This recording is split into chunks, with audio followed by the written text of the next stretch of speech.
People line up in front of his castle. Succubi are serving him. A simple ring from his inventory can be sold for billions in the real world. He can also open his inventory anytime. Pull out Styre items like it's nothing. He even has an invisibility cloak just like Harry Potter. He's an idol for being the strongest and the only one to reach the max level. After 22 years in that world, even the succubi's castle, which multiple guilds together couldn't take, he took it and enslaved the former owner all by himself. It all started when, on some random day, 12 million people disappeared. Everyone who was playing Eternal World, and at the same time monsters appeared. The President of the United States thought they were aliens. Donald Trump. Is that you? Humans couldn't handle it until suddenly the humans who disappeared started coming back. First time Eve ever seen a dad go out to buy cigarettes and come back. They were inside an RPG game where they could level up and get stronger. 1 month in real life was the same as 1 year in the game. The players who returned had died in the game. When it hit 2 months after the humans disappeared, the second wave of humans showed up, the ones who had 2 years in the game. After 3 months, the second wave came back. The ones who had 3 years in the game. Pretty soon there were players with 6 years and 8 years in that world. But as they came back, the monsters also got stronger. Now a level 150 monster called Drain had appeared. He looked to the side in panic. A single man was walking toward him, so he attacked. But it was already too late. The whole place suddenly exploded. The monster had been taken out with a single blow. That's because the 22nd year player had returned the masked monarch.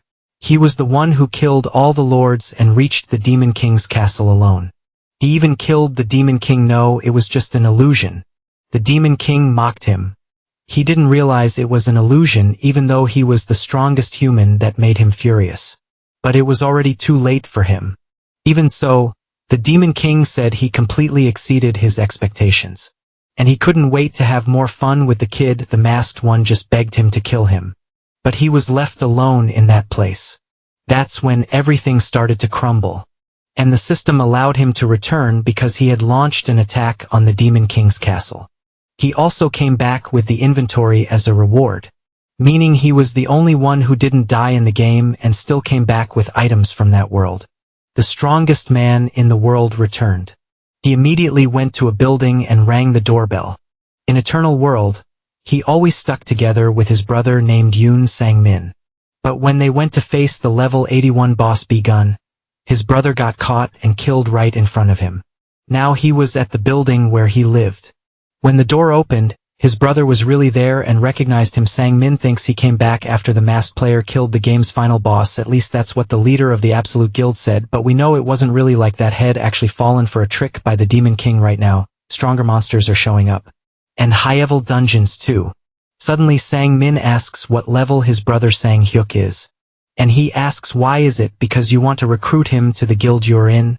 But when he hears the name of the Balhi guild, our hero gets furious. Balhi was the guild that, because they were the highest level, killed weak players and enslaved them. Hyuk himself was the one who wiped them out with his own hands in the game. Sang-min seemed happy to be in it. But Hyuk orders him to leave the guild. He says trash will always be trash, so he wants him out. The kid looks kind of confused, and even asks why he's so confident now. And it's simply because he's at the max level.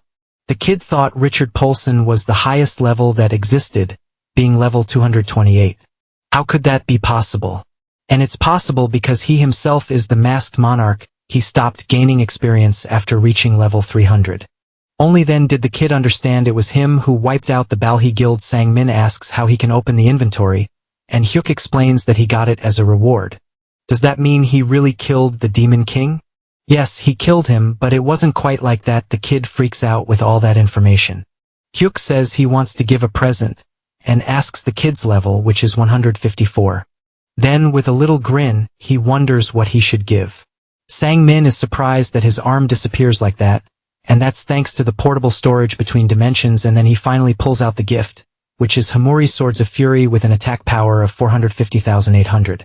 The boy is completely shocked by that, but he's also completely happy. However, he soon gets discouraged because he can't use it. That's because he needs 150 strength and he's still missing 32 points. Suddenly, half of Hyuk's body disappears, but he comes back with some items that increase the strength stat. Sang Min thinks all of that is impressive, so the only thing he can do is thank him with all his might in a village somewhere in Japan. The man massages around his head. He keeps doing it with a certain pressure. Meanwhile, crystal balls are glowing, the light gets even stronger. He asks if anyone's there and soon gets an answer. A voice comes out of the ball saying the others still haven't arrived, and the man asks if he's ever seen the others show up on time. Anyway, the voice asks if the reason for the meeting is what it's thinking. Then it gets confirmation that it is. The topic is that the masked monarch has returned. That leaves the other person silent. Then the woman says she knew it was only a matter of time. She asks if he at least knows where he is. For a moment, he stays silent, revealing the masked guy's location in South Korea. At the Yongsan district office, Sang Hyuk officially becomes a player, and he asks his brother if that's something to be congratulated for. Then Sang Min says they don't have a choice because they can be punished if they don't register with the player management department. The masked guy notices something as he walks. He spots several other people who came out of Eternal World. Sang Hyuk questions his brother about saying players returned without equipment, and the kid had forgotten he doesn't know. So he explains that the weapons were made on Earth. The masked guy asks if it's so they won't be thrown away after killing a monster. But Sang Min explains that doesn't happen in the real world, and that crafter-class players, mages, and others teamed up to make weapons and other gear. The kid also says that despite the effort, the items are low quality compared to what they used in Eternal World. Sang Hyuk says he has a favor to ask with a smile. He says there's someone he'd like to meet, and asks if his brother can meet him. The kid looks a bit confused. There, at the Twilight Workshop, the brothers are standing in front of the place, scared. Sang Min asks if the person he wants to meet is really in there, and the masked guy confirms, saying he didn't expect it to be so huge. The younger one asks if his brother really knows the person, which makes Sang Hyuk curious about whether he knows them too. Then Sang Min says all players know the Twilight blacksmith. Even though the guy only did that and avoided fighting, he was included in the 400-member suicide squad during the castle attack. Not to the Twilight Workshop is where all the famous players from all over the world place their custom orders. Sang Min also reveals it's his dream to have his gear customized. They're smiling. The masked guy tells him to place an order, which makes his brother really happy.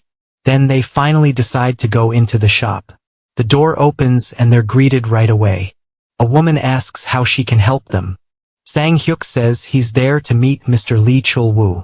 The receptionist asks if he has an appointment, and when they say no, she says they can't meet him without one.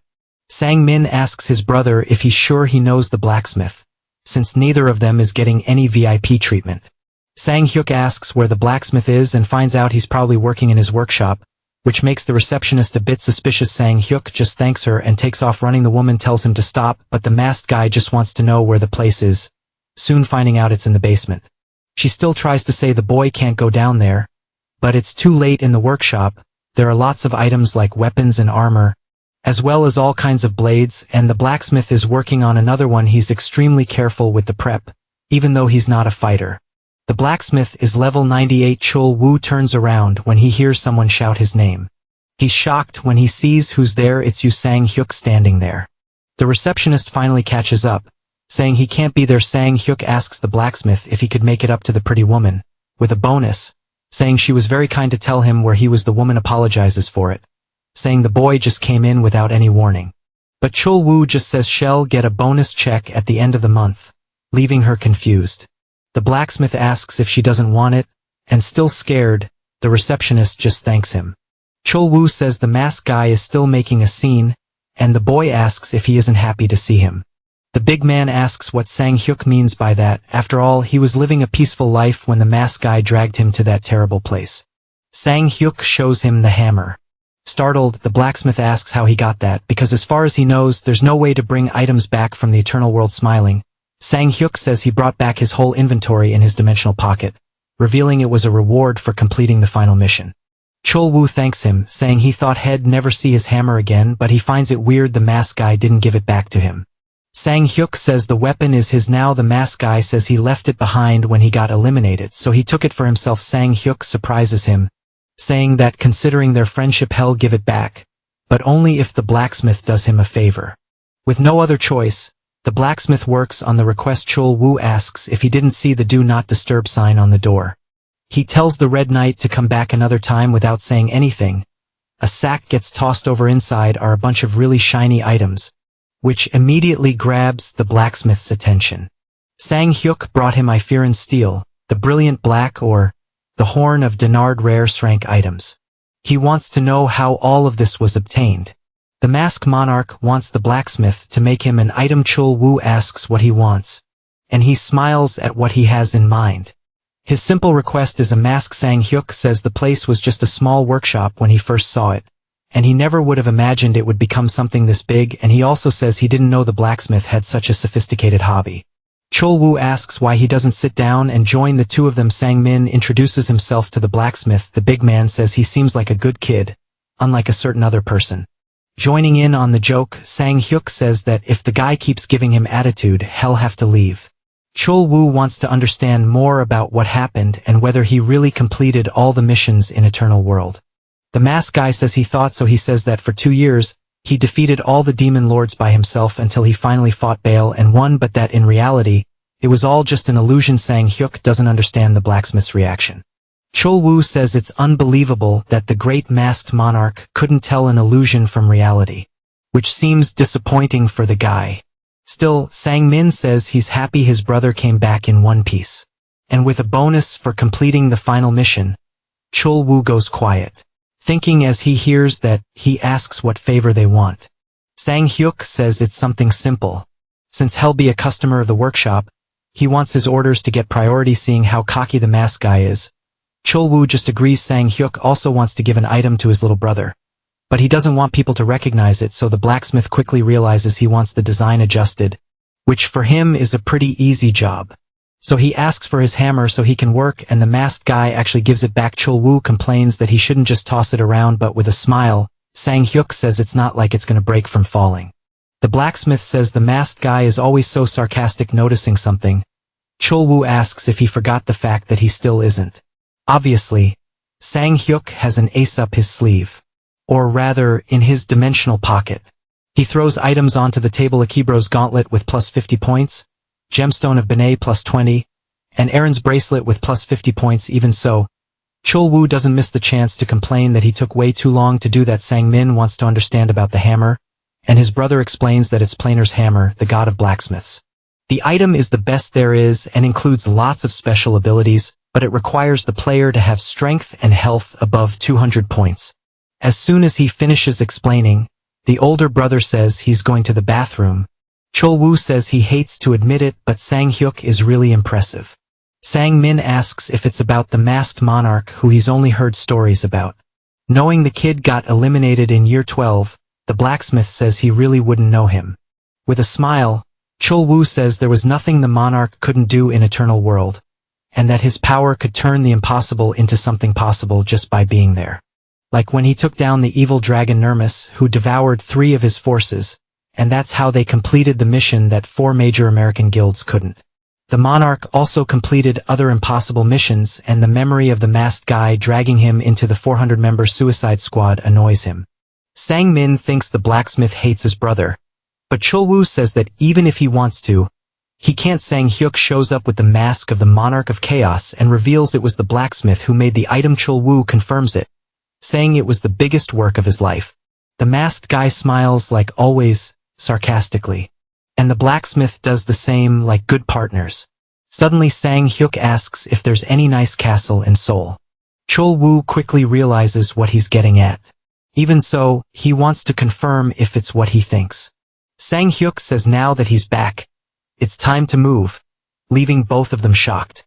And the masked guy just says it's his new home. The place is heavily protected. There are plenty of guards covering every part. The brothers walk past them. Sang-hyuk comments that security is pretty strict around there. Since his brother doesn't know, Sang-min explains that if the monsters cross the designated areas, there'll be an overflow, so that's why they're careful. A guard asks what they're doing there. Right away Sang-min changes direction to avoid trouble. But Sang-hyuk still has that unshakable look. He asks if this isn't where the National Museum of Korea used to be. At the meeting he had at the workshop, he talked about his ambition to move, making Chul-woo realize what's going through his head and understand that he plans to take another castle from the monsters. Sang-min is confused and wants an explanation. The blacksmith says that in Eternal World, Sang Hyuk took a vampire queen's castle and turned it into a home. Impressed, the kid asks if it's true, and it didn't stop there. Chol-woo says he spared the vampire final boss life so he could use her as a slave, and that's how he changed the place's name to Mask Castle. Sang Hyuk cuts in asking if there's any castle in Seoul. The blacksmith goes quiet at the question. But he confirms there is one, known as the Night Witch's Castle for Sang Hyuk. It's a great spot. There's a mountain behind it and a river in front, and it's close to the station too. Even though he agrees, Sang Min asks about their house. The masked one reassures him, saying he doesn't plan to sell it. After all, it's the precious home their mother left them. His words make his brother feel a lot better about the move. Sang Hyuk says that since he's the masked monarch, that house will always be a target. It could get invaded by monsters or other players looking for his items. He says that until they're safe from those threats, they'll live somewhere else. All the younger one can do is agree, wrapping up the conversation. The masked one asks if he's ready. Sang Min is worried about the place's security. But of course the Red Warrior is ready. He's got his invisibility cloak, and it won't let anything see them. Sang Min asks what he doesn't have, and the older one makes it clear that, well, he's the legendary masked monarch. Sang Hyuk assures him they won't have any trouble with the cloak. The guards are on alert for any danger. One of them notices something approaching. But it's just another guard who doesn't even know when his own shift is, and none of them notice the intruders. Sang Min thinks it's all incredible, and the masked one tells him not to relax yet. He says he'll meet up with his brother after he gets past the guard post up ahead. Sang Min gets excited, asking for a cloak, and the masked one asks if he's planning to do something weird. The younger one denies doing anything like that. Sang Min spots what must be the Night Witch's castle. He also says the place hasn't been conquered, and that's why he thinks the players got weaker after coming back to the real world. Sang Min warns him that the place is home to succubi and incubi, so it's hard to invade since they use psychic attacks. Sang Hyuk says he knows a lot of powerful mages came back, and asks if they didn't make any immunity items. But even with lots of powerful mages, it's useless if they don't have ingredients for artifacts. After all, to make that stuff you need mana stones and other things. But Sang Min warns him about something, and says a mountain rose up from the depths in the middle of London, and he heard they found a mana stone mine there. Something catches the brothers' attention. They realize the castle walls are pretty hard to climb without wasting time. The masked one summons his inventory. He looks for something that'll help. Sang Hyuk picks one and equips it. A light hits the younger brother's eyes and he shields them, but as soon as he can see, he's pretty shocked. Sang Min asks if that's a dragon set. Sang Hyuk grabs him and tells him not to be scared. Without saying anything else, he jumps, flying with his brother in his arms. Freaked out, Sang Min asks how that's possible. Sang Hyuk says he's only just getting started. The masked one lands on the ground with a furious look. He's ready for the next part. He's curious to see how strong the monsters are. Someone is lurking at the window. With a smile on her face, the girl waits for her victims. She announces she has a guest. The older one warns his brother that the scent is the Night Witch's pollen, and if he fills his nose with that stuff, it's over. Scared, Sang Min asks if he heard the same thing. The weird vibe ends up drawing Sang Min in. He can see a mist that comes closer to him and slips into his nose, making the boy more and more unsettled, but it all gets solved with the slap Sang Hyuk gives him. Then the masked one tells him to get a grip. The brothers keep walking through the place. Sang Min asks if he's sure they can just stroll around there, and the other tells him not to worry. Sang Hyuk says all that's there are the incubi and succubi, and he could take a whole truckload of them without any problem. He hands his brother a ring and tells him to use it if he's worried. It's a defensive item against mental spells. Not noticing the danger, Sang Min asks if that'll keep the creatures away, but the voice behind him says the opposite. The boy turns around. Totally startled, beautiful girls say they've been waiting for him for a long time, making him shy. One of them even asks if all warriors are this handsome. The blonde even asks if he'd like to have some fun with her. Another offer is made to him. All the horned girls want a bit of fun with him. They even try to hug him to help with the tiredness, making him absent-mindedly breathe in more of that mist. Finally, the masked monarch shows up, threatening them if they keep making the place stink. He says he'll take all of them. Leaving those girls scared, they run off, not wanting to risk it, and Sang Min is left behind, embarrassed. Sang Gwik yells in his ear, snapping him out of the trance. The kid falls to the floor, not understanding what happened. A bit annoyed, Sang Gwik tells his brother not to disappoint him, after all their low-level succubi. That even makes the kid a little sad. Sang Min says they should think better about the idea of actually moving to the place. Still serious, Sang Guik tells him again not to worry. He says this will end once he makes the owner of the place obey him. Sang Min asks if those things were really succubi, and the older one asks if he was expecting to see girls with no clothes on, which the kid denies. Sang Guik explains that for each person, those creatures take on a form, changing depending on the victim's tastes. That leaves the younger brother thinking. The two open the door and come face to face with a hallway full of statues. Sang Guik realizes something's off, and with a cocky smile he says the owner is trying to play games. He says he thought a succubus queen would be different. The masked one suspects that right now she's planning a surprise for him. Then he notices something there stopping in front of a suit of armor. He asks what it's doing there. The owner of the house he plans to live in. Something is behind the armor. It's her, with her eyes glowing.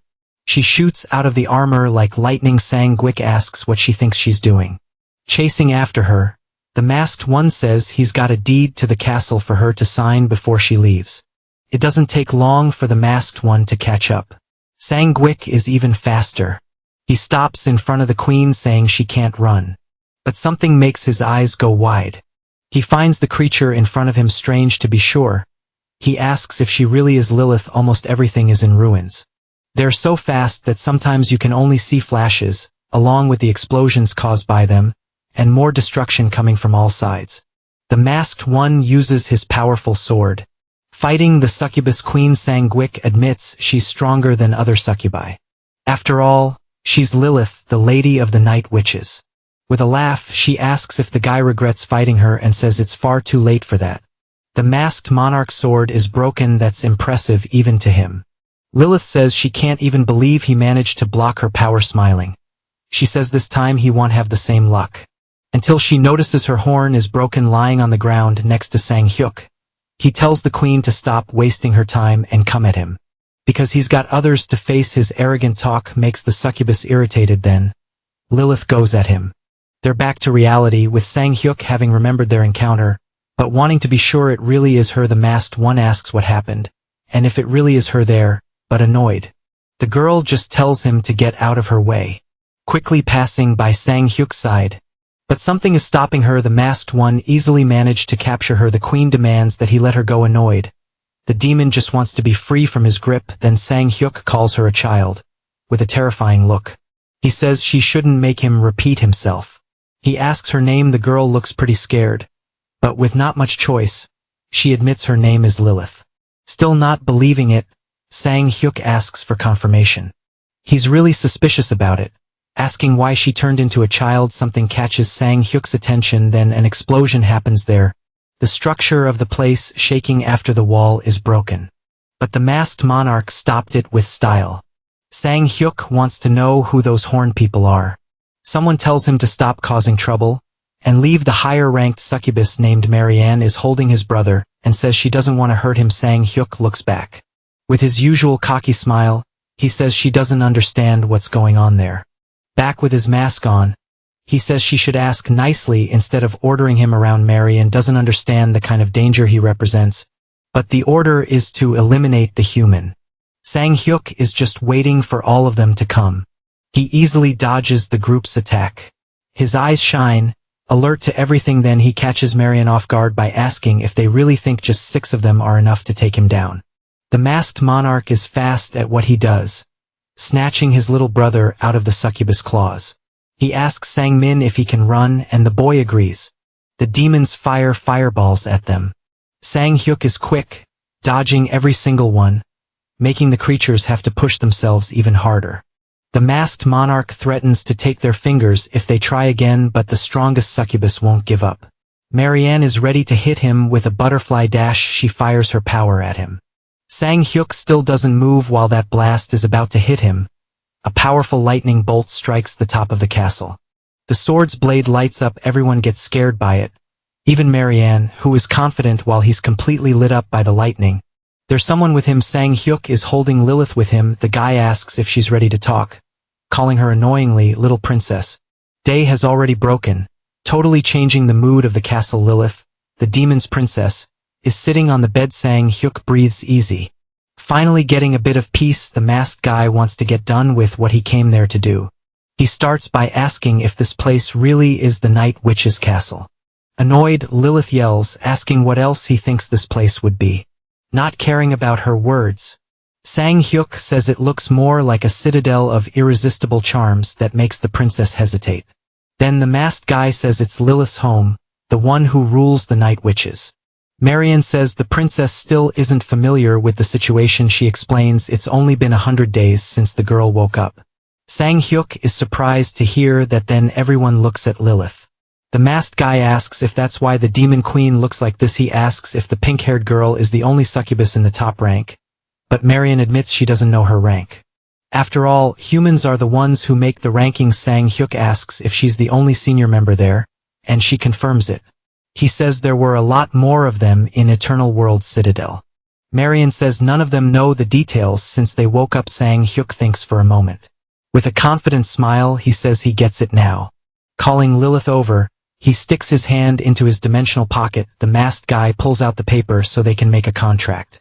Lilith looks at it curiously. It's a contract agreeing to subordination. She says she's never heard that word before, and Marian warns her not to do it. The demon explains that it'll make the queen his slave for the rest of her life. Sang-hyuk gets her attention wrapped in his terrifying aura. To intimidate her, he tells her not to get involved. Sang-hyuk moves toward Lilith, making all of them pretty scared, but he only touched her head and tells her not to worry. Sang-hyuk says he's just trying to protect her, which leaves the little princess confused. Then he asks if someone like him attacked this place again they'd be able to defend it, but none of them has an answer to that. Sang-hyuk says he'll go over it with her, explaining that she'll be bound by contract until she becomes an adult. He also gives her the option to accept or cancel the deal. Lilith stays quiet, thinking about his words. The girl stands up and asks if he's serious, but Sang-hyuk just asks if that's how she talks to her new master. Lilith asks if he'll really cancel the contract when she becomes an adult. The masked guy promises he'll put that in the contract and tells the girl not to worry. He also warns that if she doesn't comply, her soul will be destroyed. Lilith doesn't have much of a choice, so she's ready to sign. Marian calls out to her lady, but the girl is already getting the ink ready to sign. All she has to do is leave her signature with her own fluid. When she finishes, a light shines over the paper. Sang-hyuk smiles at that, because the two of them have a deal. He asks the other lady if her name really is Marianne. The succubus looks a bit thoughtful, but in the end, she confirms that's her name. Then all the demons bow to the Lord.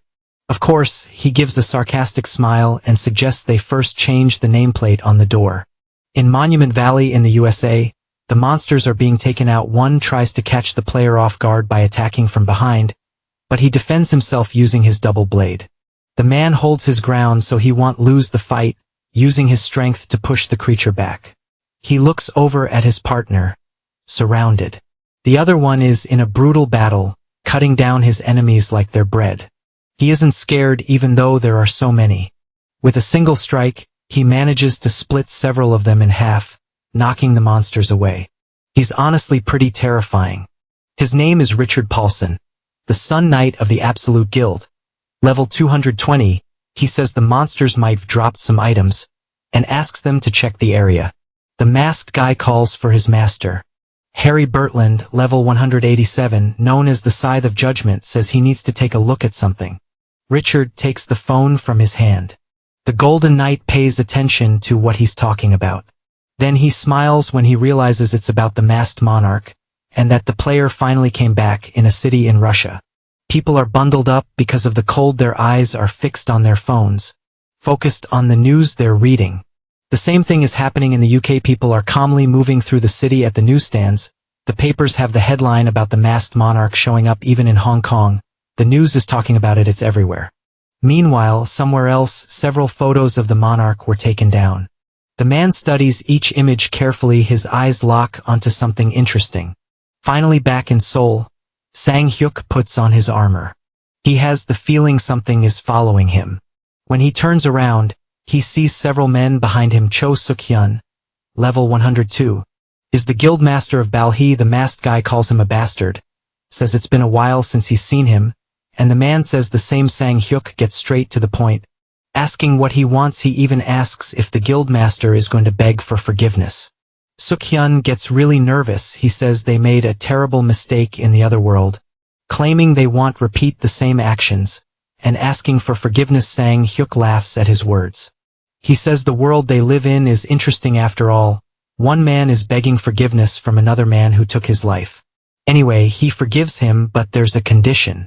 Sang Hyuk tells him to hold a press conference the next day, to confess to every crime he committed without adding or leaving out any truth, with the threat of being punished.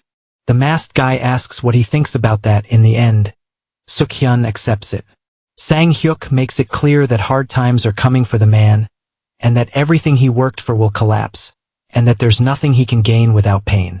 If he waits this moment, Sang Hyuk plans to help him so he can build the right path. The castle belongs entirely to the monarch, and he makes the message crystal clear by putting up a symbol to show the place is his.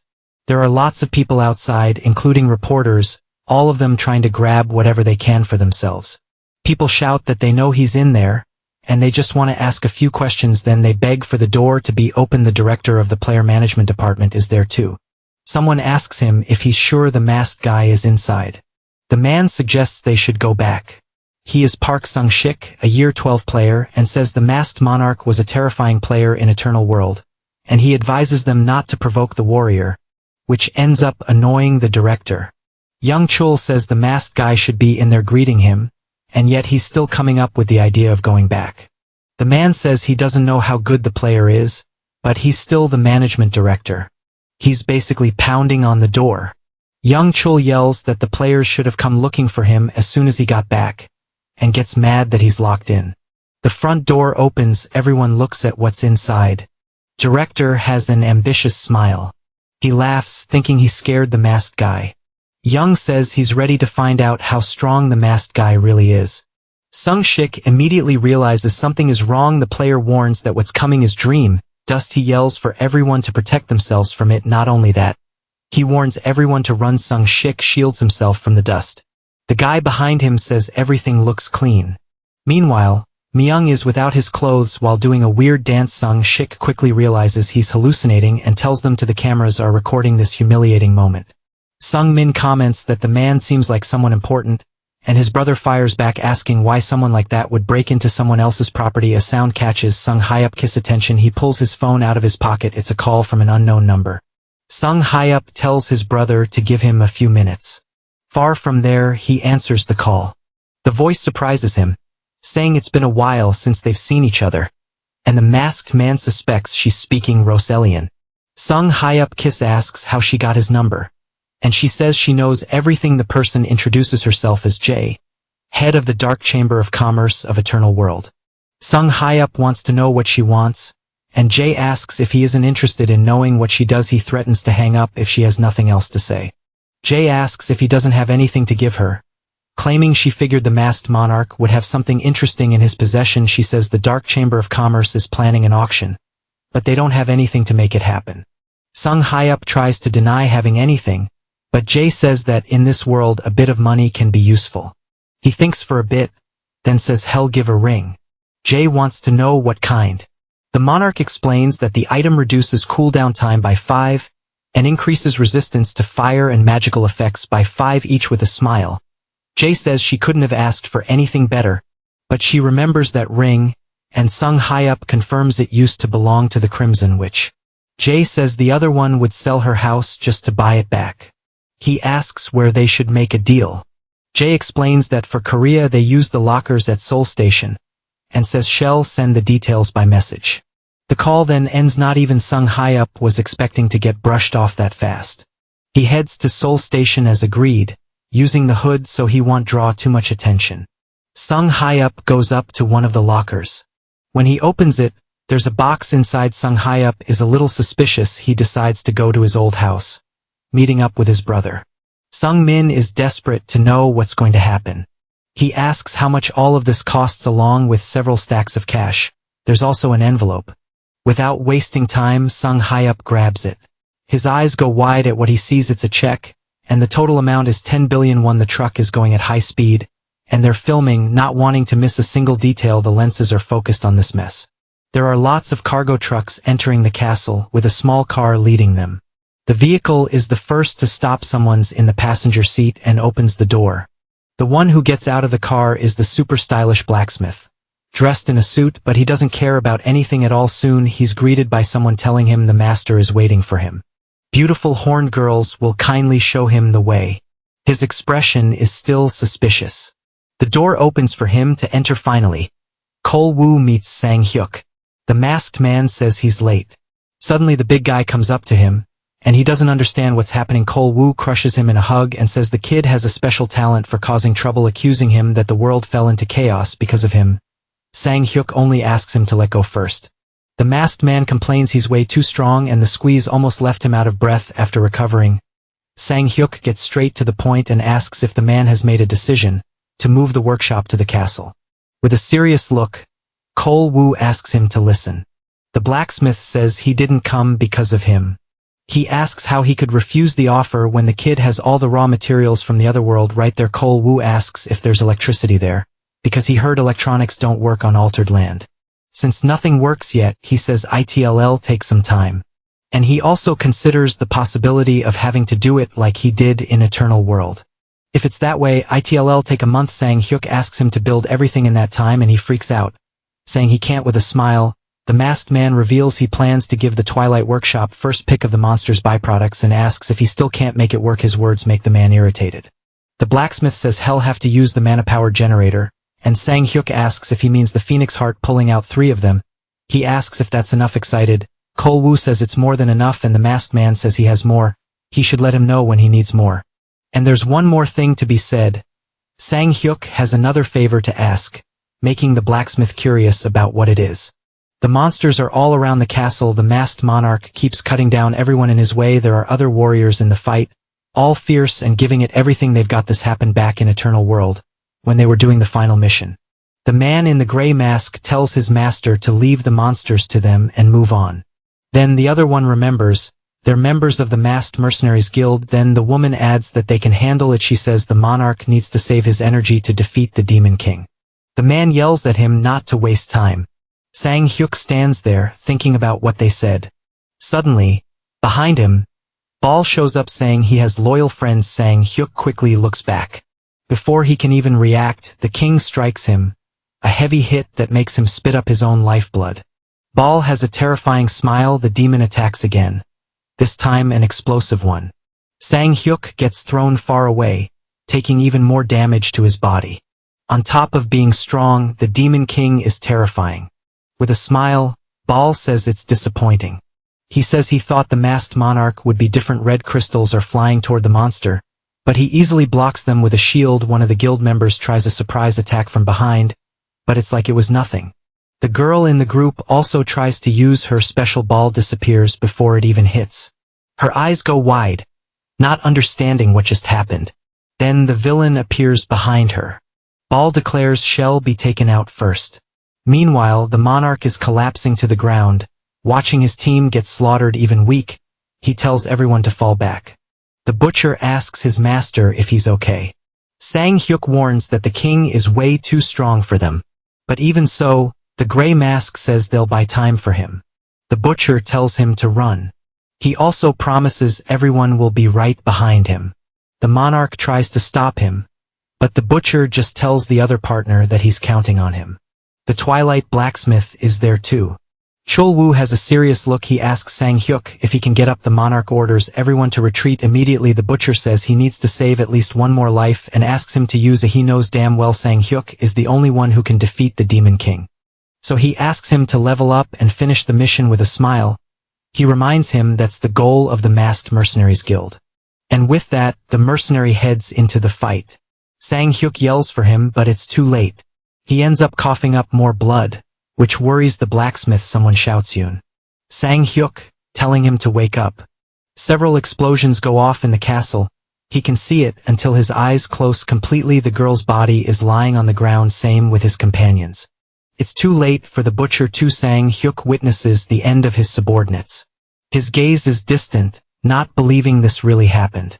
He closes his eyes, furious. Then he screams out all the pain he's feeling. Sang Hyuk is back in reality, free from that nightmare he went through. Someone announces the arrival of his guests. He gives the order to let them in, immediately putting on his mask. The door is finally opened. His guests step into his room. Sang-hyuk gives a small smile as he says it's been a long time since he's seen them. At last, the mask team is back. It really has been a while since they said goodbye. Butcher is the captain of the Mask Mercenaries Guild. Level 165. Guillotine is the vice captain. Level 132. Iceflower is also a vice captain of the guild, and is level 138. The Masked Monarch takes a good look at his team with a smile. He asks how they've been, and they're all doing perfectly fine. Butcher says they've been eating and sleeping well, and they've been having a lot of fun too. Hearing that makes Sang-hyuk happy.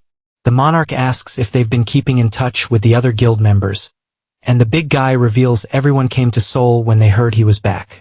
That catches him off guard. Butcher says they were getting ready to reunite in time for the Lord's return, and that one of them even came to Korea with their whole family. The monarch says that's going way too far. Iceflower says everyone is waiting for his command. All he has to do is say the word. Sang-hyuk is satisfied with his team. A suitcase gets tossed to the big guy. He wants to know what it is. The monarch says there are 3 billion won in there. The plan is to use the money to move the headquarters to the current location. What he says leaves everyone shocked. Construction on the site has already started. There are a lot of people working on it and a lot still to do from up high. Sang-hyuk and Chul-woo watch everything. The master says things are moving faster than he expected. Chul-woo agrees. After all, more than 100 people, including the mercenaries, are working on the project. He adds that the workshop furnace is almost finished too, which means they can speed things up even more. All of a sudden, Sang-hyuk says he should hurry up and get ready too, making the blacksmith curious. Then the monarch reveals his plan to conquer the world, which freaks Chul-woo out. Somewhere in a city in Italy, the woman calmly sips her drink. She gives a small smile. She asks her partner if he's heading out and suggests he grab something to eat. Part of the Red Magic Tower Guild, the Crimson, which is level 205. Something makes her partner tremble. It's the clock, showing it's exactly 1 o'clock. The woman asks about the item. He shakes the red box, showing where it is, making the witch look at it with curiosity. The box is opened right away. A red light from inside lights up the witch's face, confirming it really is her ring. She wants to understand how it came back to the real world, and asks if this has anything to do with the masked monarch. But the man just gives the price, 20 billion won for the item, and asks how she's going to pay. On the phone, someone asks if it should be done to the same account. She confirms to transfer 20 billion won. The witch asks the man in front of her to check the account. He does, and immediately stands up still. The man is also ready to answer the question she asked, confirming the item was brought by the masked monarch. That surprises the witch. She smiles, wanting to know what the masked one is doing right now. In Inja County in Gangwon Province, several explosions happen at the same time. People run in fear, trying to save their lives, because terrifying monsters are after them. With mouths full of sharp teeth and a horrible look, Guillotine says Echo Canyon was famous in the Eternal World as a refuge for the undead. Now located in Inja County, and because of all the mountain ranges, the area covers a huge stretch of land. That's why even nearby cities get evacuation orders when there's an overflow, and the damage caused by the undead is worse. Guillotine also says nobody seems to have a solution, so it's a real headache for the government. The monarch says that will be their first attack. He smiles at the idea of the masked mercenaries taking care of a problem even the government couldn't handle, so he declares they'll make the battle send-off as big as possible. Sang-hyuk wants the whole world to know the masked ones are back as always. There's a reporter snooping around the castle to deliver the news the world wants to know. He's ready to broadcast live the big send-off of the Masked Mercenaries Guild. The man also talks about the monarch having given his group the important mission of conquering Echo Canyon. He realizes everything seems to be ready after all. The castle gate is opening. They start marching out. There's a whole legion of masked ones. Camera flashes turn toward the butcher. In a memory from the past, the door opens for the trio to enter. The Lord warns it'll be hard to fight using those weapons, then asks them to let him know if they need anything. One of the masked ones, surprised, asks if all of that isn't from the other world. The monarch makes it clear they have a lot of work to do there, and tells them to think of it like a signing bonus. The butcher still thinks a lot about it, like a great captain. He shouts that the masked mercenaries will conquer Echo Canyon, and tells everyone to get on the buses.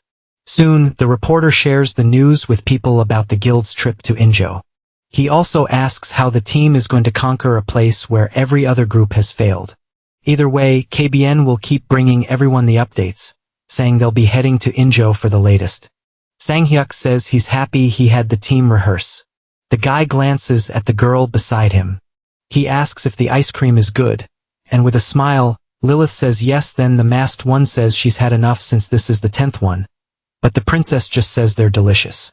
There isn't much he can do about that. Sang-hyuk just orders that this will be the last one because the two of them need to go, and she wants to know their destination.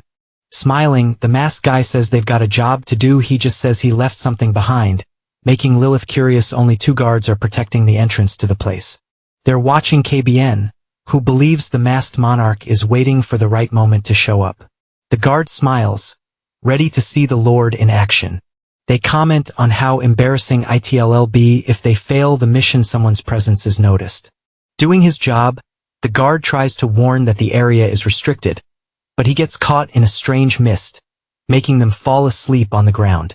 Even Lilith is surprised by how fast it was. She asks the monarch if she can touch them, but the guy tells her to leave them alone because they don't have much time. The two of them enter the place that was being guarded. Lilith says she's feeling a huge amount of mana. Looking a bit scared, the girl asks where they are. She says she doesn't like scary places. The Bradal Catacomb in Eternal World is where priests and holy knights are buried, a place that's sacred got contaminated because of Baal, the head of the demon lords, disturbing the rest of God's children. Disturbs his authority, and that boosts the power of those creatures, so the place lost its holiness and turned into a kingdom of the undead. Right behind Lilith, a monster appears. Even startled, she attacks, making the pile of bones fall apart on the ground. Still, its structure keeps moving.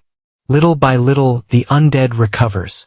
With just one punch, the monarch destroys the monster, throwing the pile of bones far away. Thanks to Baal using his dark authority there, since the undead in Bradale are on another level, especially the fallen pope, who besides being over level 200, is one of the strongest and most well-known. There's a reason the masked guy is there. Together with Lilith, he approaches a peculiar door. Sang-hyuk tells the girl to stay there. Lilith, the future queen of demons, is really scared. Masked monarch opens the door. He walks up to a sword that's shining brightly, the most powerful one in Eternal World Admarian, the Dragon King's Mercy. Sang-hyuk looks at his new acquisition. Without wasting time, he grabs the sword and pulls it from its place. The sword shines even more, but even if it was only hinted at, this sword took the Demon King's head and pierced his heart. A powerful weapon for a powerful player. Something catches Sang-hyuk's attention. Looking back, he notices an army of undead. In the crowd is the fallen pope, one of the creatures with insane strength. He smiles at all of it. It's time to have some fun. But before he could do anything, the monsters get attacked. Sang-hyuk is confused as he looks at a hooded figure, the one responsible for attacking the monsters. He tells Sang-hyuk he didn't expect to see him there. The hooded one reveals he's another masked guy and says he didn't expect to run into him there. Meanwhile, the undead tries to attack the one in the green cloak. He easily dodges, making the creatures miss their target. The masked guy looks at the pile of bones on the ground, using his weapon to write something in the dirt. He made a magic circle using the monsters. His eyes glow as he looks at it. He chants a few words. Yazurum anti Riam Haruna. The bones move as he says, Harira cum Darahin Mahan. Then he says, Jerry Noyo Nanmyan Bavin. Raising his hands, he yells, Come dog born in hell. The intense light hits the undead. Sang-hyuk watches it all. Impressed, a new creature is created, and the masked guy declares it's time for him to eat. The undead army sticks together for the attack, but they're easily broken apart by the dog. Can easily defeat the monsters. Still, more show up to attack, using their swords and other weapons, but the dog is fiercer than them, knocking an undead to the ground and crushing its bones in a single bite. More skeleton monsters attack the dog, which just makes the animal even angrier, and it goes after them, tearing them apart. Sang-hyuk just watches the whole fight. He's freaked out by the whole scene. The hellhound keeps attacking like crazy, leaving a bunch of them in pieces on the ground, easily snapping bones with its powerful teeth. The creature looks back, letting out a pretty terrifying scream. A lightning bolt ends up hitting it, and that finally puts an end to the hellhound. The hooded guy looks to where it came from. It's the fallen pope standing there. The monster's response is to open its mouth to fire another bolt of power. It spits out a strong blast, but the masked guy didn't take serious damage. So the monster decides to go in, attacking Hedon. The hooded guy ends up dodging before getting hit, and chants more magic words. Narama Biku Kamboisha while the creature chases him. He continues, Naraparosima, summoning even more hellhounds. These small, fierce creatures roar at the Pope. The boss uses his sacred symbol to attack them, hitting several dogs at the same time. They're easily taken out one by one. Still, there are too many to fight. The fallen Pope seems to handle them easily. Meanwhile, the hooded guy watches the fight, worried. Then the shots go toward him, hitting the spot where he is. The fallen Pope thinks he took him out, but he's impressed by the quick response. The masked monarch ended up protecting him with a magic shield, but the hooded guy gets annoyed at the interference, saying he didn't ask for help. But Sang Hyuk just says he's still stubborn. As always, the monarch already grabs his new gear, ready to wipe the boss out of the place. He attacks right away with a dragon blade. This time, even the fallen Pope gets scared. He gets hit by a huge explosion. Even the hooded guy is impressed. Sang Hyuk surprises him, saying he hasn't seen him since the Suicide Squad's first mission. This is the necromancer Yang Su-chan. The hooded guy asks if he shouldn't be in Echo Canyon, and Sang Hyuk also wants to know what he's doing here. Su-chan says the reason is obvious, because the place is full of top-quality bones. The monarch says he's crazy for coming alone. He also wants to say one more thing, and he invites the hooded guy to join the masked mercenaries guild. Su-chan wants to know why he joined the group. Then Sang Hyuk says he heard he wants to surpass Ahmed Hassan, so the masked guy wants to help him reach that goal. The necromancer thinks about the offer. He says the guild is already strong enough, so he wants to know why the masked guy wants to use him. With a smile, Sang Hyuk says there's a goal behind it, to defeat the Demon King for good. Back at the country's airport, Jay just finished another trip. Her phone starts ringing. Without wasting time, she answers. Some people stop to watch the masked mercenaries guild on the news, just to talk about the successful mission of taking over Echo Canyon. Jay stays on the phone getting information. Finally, she realizes what's going on. She looks at the person and focuses on the TV, then says that first she needs to visit the masked monarch. Jay walks into the coffee shop, looking around for her contact, which doesn't take long to find. In the distance, she spots Sang Min sitting down. Then she calls out to the boy. The woman asks if the monarch isn't there, but the boy says he doesn't understand what she's saying. Jay is surprised he can speak Roselian, and he says he's a player too. The woman says she feels more comfortable speaking that language because of the time she spent in the other world. There were people from lots of countries and everyone could understand each other with it. Anyway, it's a pleasure for her to meet him. Jay introduces herself as the head of the Dark Chamber of Commerce. The two of them sit down for coffee. In the middle of the conversation, she congratulates him on the victory in Echo Canyon. Then she asks where the monarch is, and Sang Min says he had business to take care of, so he came in his place. Jay agrees that the Crimson Warrior is a busy man. Getting straight to the point, she asks to see the item. Sang Min hands her the box. Jay opens it eagerly to see. The woman's eyes light up at what's inside. She says they can count on them to sell the item and that he doesn't need to worry. But there's something else that needs to be handled. Sang Min says his brother asked her to look into something else, and the boss says she sent the invitations as requested. Then the boy gets eager to know more details. Jay says they won't have a choice but to come, since it's an invitation from the masked guy himself. People want to know from Richard the reason for the visit. Inside the car, the other man asks if the place is Guanguarimo. Michael Buran, known as the Hammer of God, is part of the Cathedral Knights of the United Kingdom. Some curious people want to know who the beautiful woman is from China. This is Lu Xiaoyi, master of the Nine Dragons Swordsman Guild. Other guests enjoy the food from the stalls. The Russian Ian Galileo from the Emperor Guild asks for more delicious pancakes. There are two guards standing there doing their job. Meanwhile, calmly, Hasegawa Ryota from Japan's Forest Sword Ghost Guild drinks his coffee in peace. Manuel Matthias from the German Guild Dragon Hunters also arrives. He believes he's in the right place at the masked monarch's castle, where the meeting invitation was made. Soon the news spreads about the arrivals.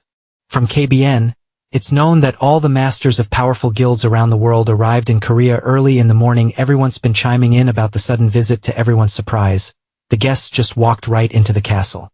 A beautiful banquet was served for the masters. Richard is on the suspicious side, while Ian is a lot calmer. From above, they're being watched. Cho Wu can't believe the guild masters are in the same room, and Butcher says it's the first time since the Suicide Squad's first mission. Smiling, the blacksmith says, Sang Hyuk has a gift for making headlines, giving him credit for being smart.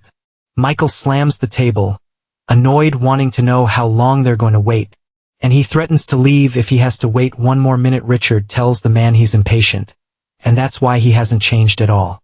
The beautiful Lubo says the same goes for the masked monarch, saying the man thinks of them like they're just accessories. The long-haired guy doesn't get what she means by that. So the woman explains that the monarch used them in Eternal World. But someone doesn't see it that way. Ian says they did a good job helping him finish the final mission. With a convincing smile, he asks if the player could have done it without them. Annoyed, Lewis yells that the masked guy took all the glory from the mission. Jumping into the argument, Richard asks them to be honest. He says it's not the glory that's making them mad. It's the reward. Lewis asks if that isn't why they're there to find out what the prize is. Michael also reminds everyone that the masked guy brought items from the other world, so he tells them to take a good look at the mercenaries' gear, which looks like it came from Eternal World. Richard looks at the men. A voice ends up drawing their attention. The masked monarch walks in, announcing they should celebrate a day like this. He says no one would have imagined they'd be gathered like this again, but Michael has a strange reaction. He says he's sure the masked guy didn't invite them for some trip down memory lane. Then he gets straight to the point, asking why they're there. That makes Sang Hyuk smile. So he doesn't waste the man's time, he gets straight to the point. Sang Hyuk raises his arm. His hand disappears into space, which freaks the guests out. Ryota quickly realizes it's a dimensional pocket. Something is being pulled out of it. An item from the other world, which leaves everyone in the room shocked, annoyed. Michael wants to know how he got that. It's the blonde guy's warhammer, which makes him so mad he lunges at the monarch. Sang Hyuk asks him to calm down, because the invitation is to return the items to their rightful owners. Michael is completely stunned hearing that the masked monarch smiles at what he's about to say, and then he suggests they start a weapon auction that catches everyone off guard, making Michael react even more angrily, asking what the kid thinks he's doing. After all, the item belongs to him, but Sang Hyuk just asks why the hammer would be his. He says he simply brought back ownerless weapons from the game. Then he asks if there's any problem with that. Obviously that pisses Michael off even more. Richard surprises everyone by announcing hell by the hammer, leaving Michael even more rattled. But the Golden Knight just makes it clear. If the monarch said it's an auction, that means he can bid too. Michael makes a threat, saying that as soon as he gets his hammer back, he'll send his friend over to the other world. Someone asks them to be quiet. A man in a suit announces the starting price is 10 million, and explains bids can only go up by 500,000, and so the auction begins. In a private room, the woman asks if he isn't being a little cruel to her, but Sang Hyuk claims he doesn't know what she's talking about. Jay asks what he's trying to get out of all this, asking if he wants to rule them, or if he's just after a lot of money, but the guy answers that it's all just bait, making the woman curious about that. Sang Hyuk says now that he's thrown out the bait, it's time for them to bite. Jay is still confused about what he planned for the meeting. The bids keep coming, reaching 31 million. Richard offers another 500,000, annoying the item's former owner. Another bid comes in at 200 million. This time it was Manuel. The auctioneer asks if anyone else wants to bid, otherwise they'll move on to the next item. Michael doesn't have much choice if he wants his hammer back, so he bids 210 million. The auctioneer asks if there's any other bid, but everyone stays silent, so Tamin's anger turns toward Michael Buran. Finally, they're going to start with a new item. This one is the sun's blessing, leaving Richard pretty shocked by that. He looks around on all sides, worried, watching which of the masters will turn out to be traitors and try to take it. Michael's got a sarcastic grin, ready for his revenge.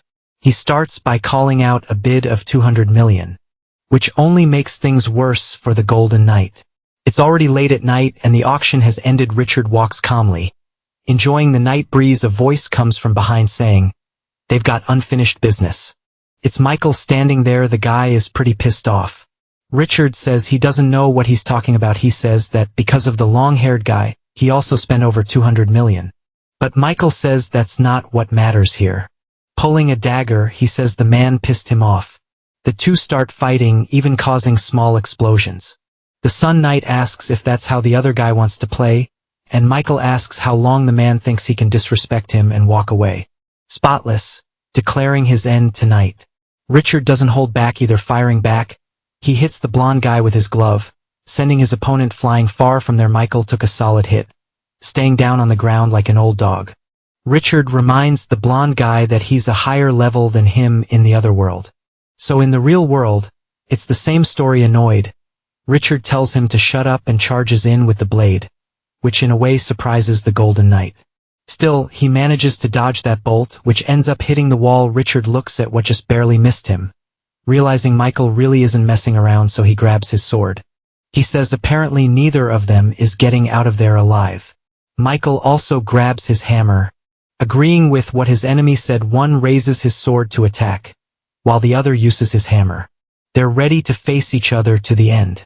In a battle that happens in the silence of the night, the rivals are staring each other down, still not understanding who lost the fight, but neither of them got hit, which leaves Richard confused.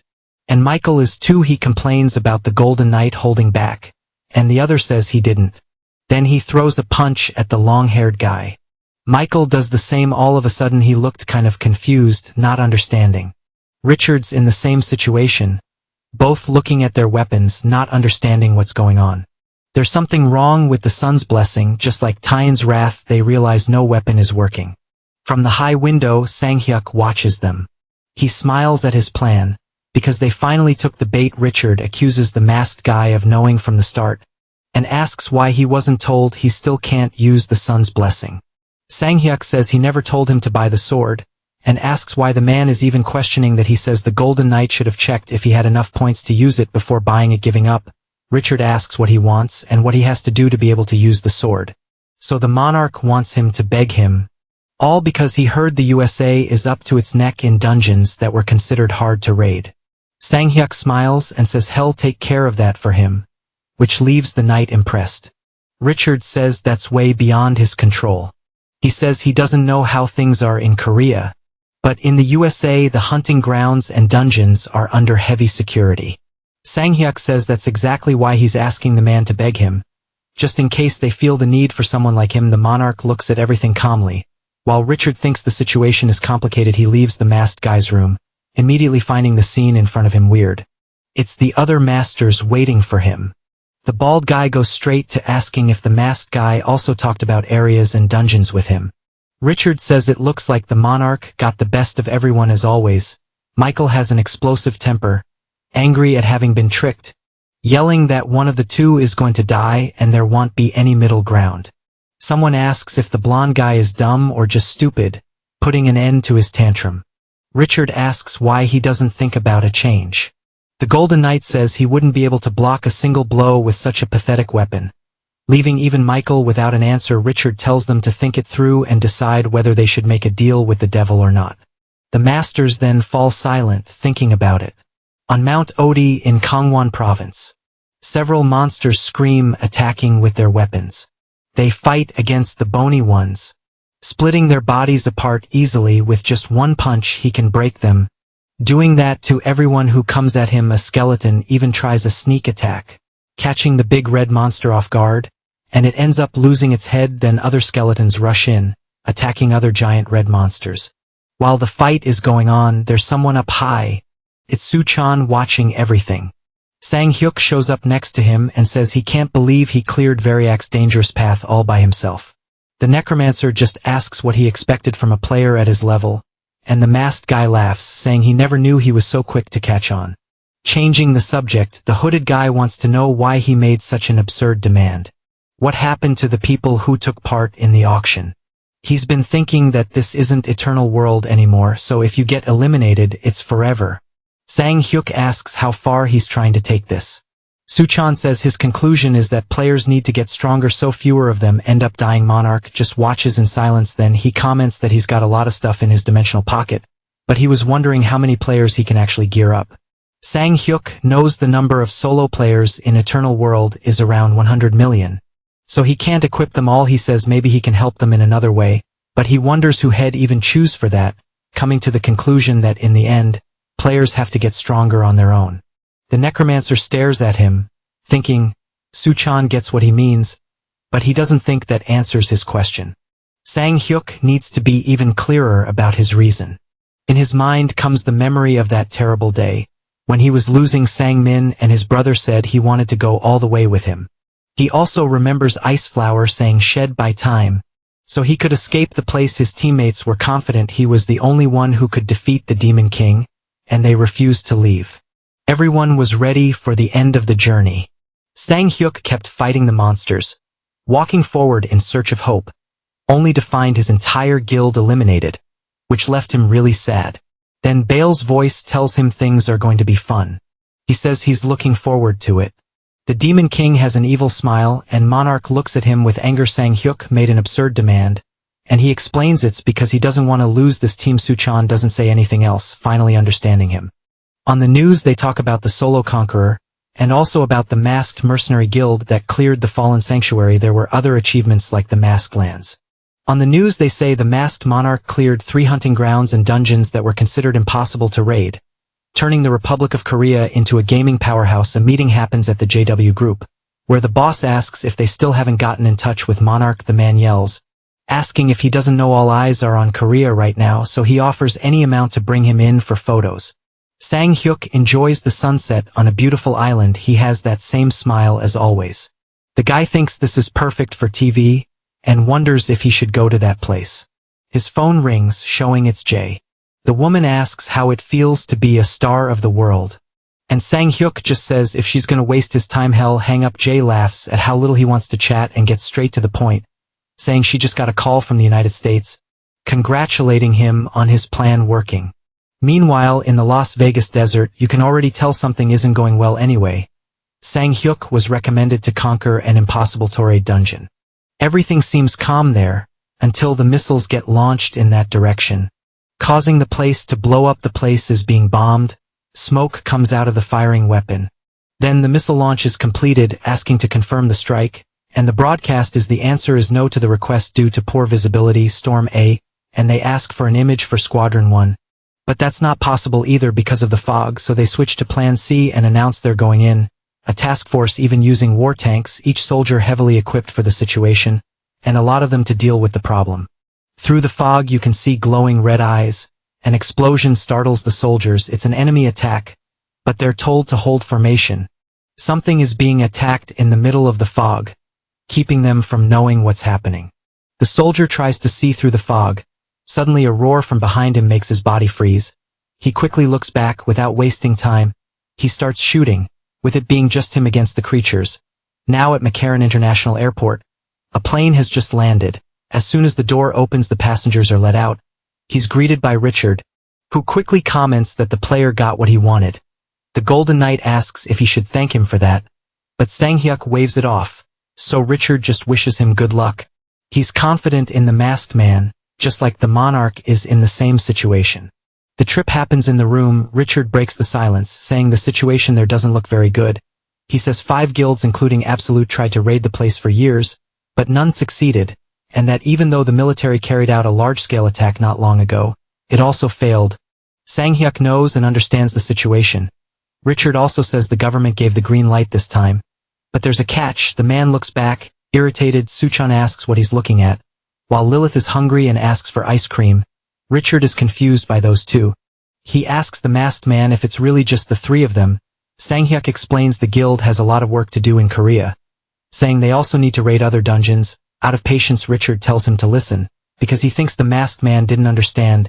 He says hundreds of people lost their lives because of the dungeon, and it won't be as easy as the masked man thinks. Suddenly the hooded guy gets his attention.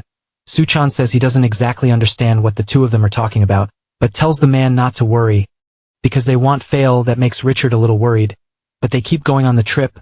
Out in the desert area, a drone is flying, passing over the team set up there. The place is full of reporters getting their cameras ready. Soon something catches their attention. At last the masked monarch has arrived. They try to interview the player, wanting to know if he's confident he can raid the dungeon. Sang-hyuk is up high, watching what's going on there, but there's nothing to see except a haze caused by the dust. They'll face the Great Labyrinth, which despite the simple name, wasn't considered impossible to raid only in the real world, but also in Eternal World. Suchan asks if he hasn't raided the dungeon before. Sang-hyuk explains that the Great Labyrinth not only changes the route, but also the monsters getting lucky enough to defeat the boss, but even so, he couldn't clear the entire dungeon. They get the notice that they can go in. Sang-hyuk tells them not to worry, because he's at a higher level than he was back then. The car that brought them is still parked there. Someone knocks on the window glass, making Richard immediately open it, asking what it is. The commander of the Absolute Guild asks if it's really only 3 people who are going in there. Richard just confirms, saying the man saw them himself. Harry says he gets that it's the masked monarch, but still thinks it's ridiculous. After all, several guilds and soldiers couldn't find the entrance to the Great Labyrinth, and he asks how 3 people are going to do that. The Golden Knight stays quiet, thinking of an answer, but even he doesn't know. Still, Richard doubts they'll fail, because he knows one thing: the masked monarch is the only man who completed every mission in Eternal World. The haze is getting worse and worse, making it hard for them to see anything. Suchan asks how they'll know they're on the right path, but Sang-hyuk just tells him to stay on guard because that's where most people get lost and are devoured by monsters. Lilith already starts complaining that she's hungry, asking for ice cream. The monarch says again that he'll buy it when they're done there, and so she won't complain anymore. He promises to buy like 10. Lilith is happy with the amount of ice cream, asking him to keep his promise. Aware that she isn't human, Suchan wants to know why he brought a child, but the monarch tells him not to worry. Sang-hyuk says there's something he wants to check. The haze continues through the labyrinth, making it harder to see anything ahead. The necromancer thinks it's already been 2 hours since they left, but still hasn't seen anything. He asks if they finally arrived or how far it is, but there's nothing but haze. Desperate, he calls for Sang-hyuk. Suchan looks all around for him. There's only dust, which scares him. He keeps shouting for the monarch. Worried, the necromancer wants to know what noise he heard and calls once again for the Crimson Warrior. He asks why the guy isn't answering him. Something catches his attention. Suchan finally finds Sang-hyuk, but the sight leaves him even more terrified. The masked monarch is badly hurt. Suchan asks what happened and who did this to him. He calls out once again, hoping for an answer. The monarch's eyes light up. From the armor a kind of tail comes out. The razor-sharp tip goes straight toward the necromancer's eyes. Before anything could happen, an energy ball hits the creature. The monarch and Lilith finally show up. Sang-hyuk reminds him he warned him to stay on guard. He explains they're inside the labyrinth and have no idea what's going to happen. Even Lilith scolds him, telling the man to be more careful. The 3 of them keep moving through the labyrinth. Finally they find something that seems to interest Sang-hyuk. Suchan asks if that's what he was looking for, and the masked guy says the hardest part of the dungeon is finding the entrance. Sang-hyuk reveals that when he was in Eternal World, it took him 2 to 3 weeks to find it, and he only managed it after getting a tip from an NPC in the nearby village. He lights the torch with the blue flame. Sang-hyuk hands it to the necromancer, who looks confused. The monarch tells him to keep walking and he'll find more of those lamps, explaining that he should only light the 3rd, 4th, and 7th lamp. Suchan asks if that way they'll be able to see the entrance, and Sang-hyuk confirms, saying it's simple.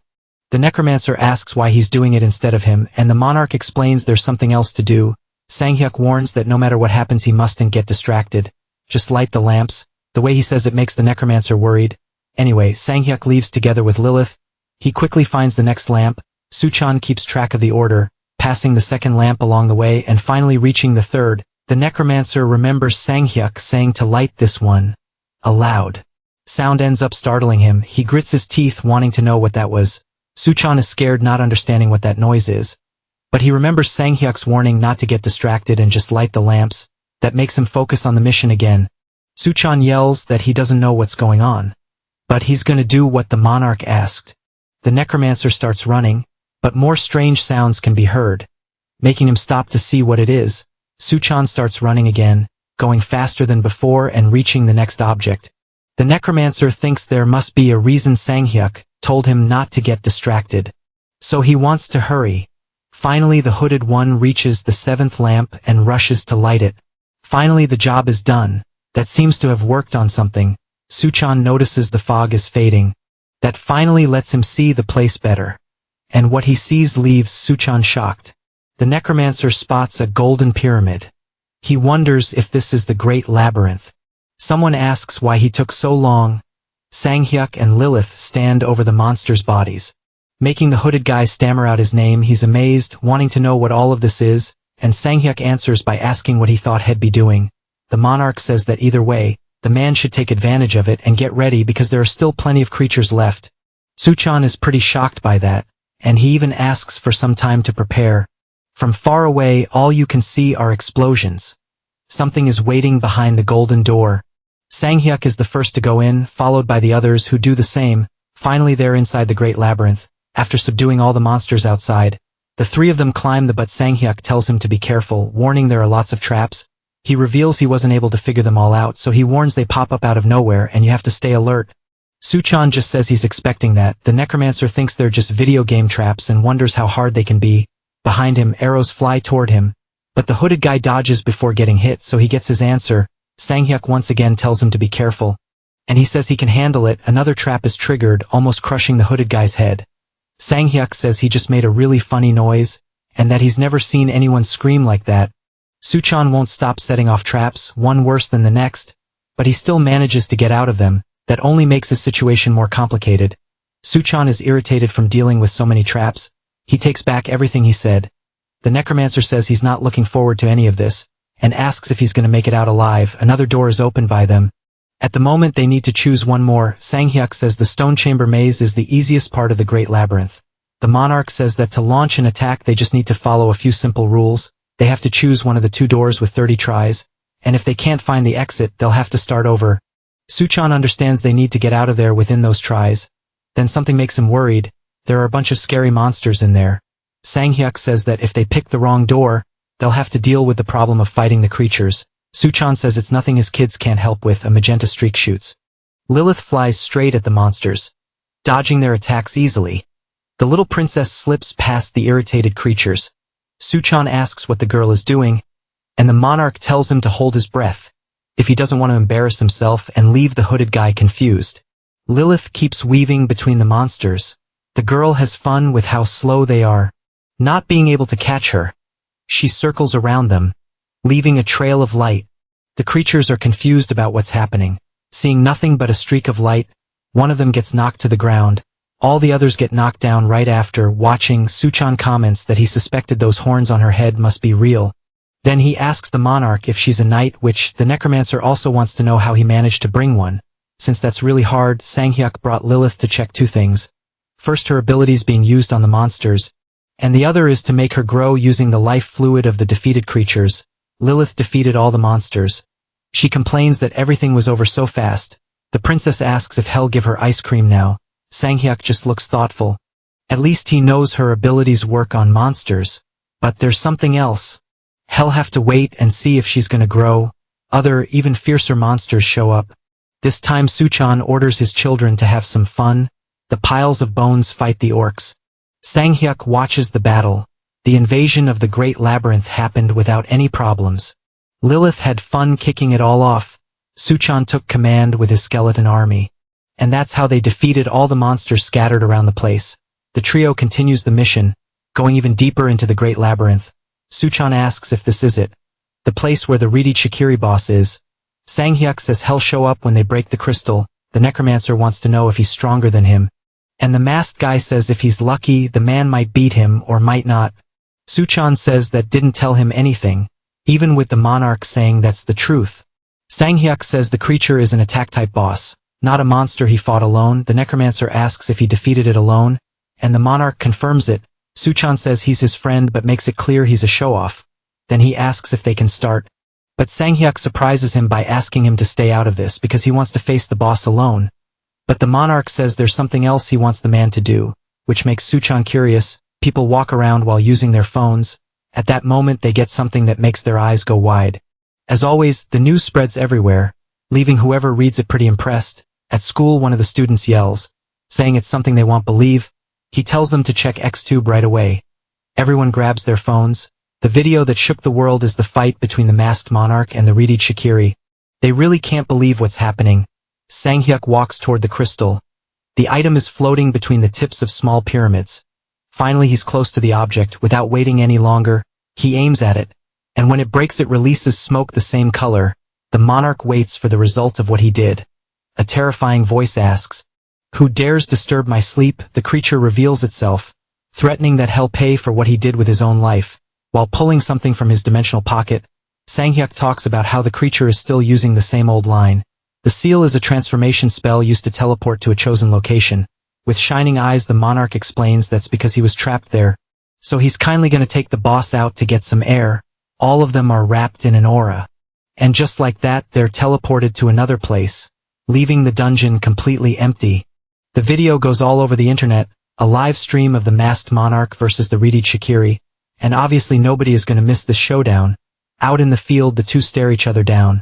The boss looks a little confused with the Lel, and glares furiously at the pair. Suk-chan is the one in charge of the live stream, and he figures that outside there won't be any trouble getting reception, and he wonders when the other guy even had time to think of that. Anyway, the big guy declares the monarch's end. Making his eyes glow, he fires a laser that the player easily dodges. Sang-hyuk builds momentum to attack. At least he knows the first phase attack pattern of the reedied Shikiri is really simple. The creature fires more beams. Sang-hyuk dodges all those glowing orbs, so his next step is to close in and go for close quarters combat. Soon the monarch lands a hit on the boss, but the monster uses a shield. Unfortunately, the shield around Shikiri's body is strong. It can withstand more than 10 attacks from the highest ranked players. Sang-hyuk realizes nothing will work unless you have an item that lets you use the blink spell 10 times. But as far as he knows, that doesn't exist. Still, he has his own way of. An explosion happens as the creature goes through a transformation. Little by little the monster starts to appear. Then it yells, "Tremby and fear your imbeciles." The centaur Shikiri has 3 attack patterns. The first is stomping the ground with its heavy hooves, which causes massive destruction. It has fear and includes a stun effect, so you have to be careful. Then it starts the second attack pattern called Area of Effect, holding its swords and slicing everything in its path to pieces. Finally, the third one. When it gets to this stage, you should just run. Sang-hyuk quickly dodges before taking a headbutt from the monster. As a result, Shikiri will be stunned for 5 seconds. Sang-hyuk says he's sure everyone knows what to do there. Then he jumps, gripping his sword for the attack. The monarch aims toward the boss and then fires a burst at the creature, making it lose its head. Because of the huge explosion, Sang-hyuk gets thrown back.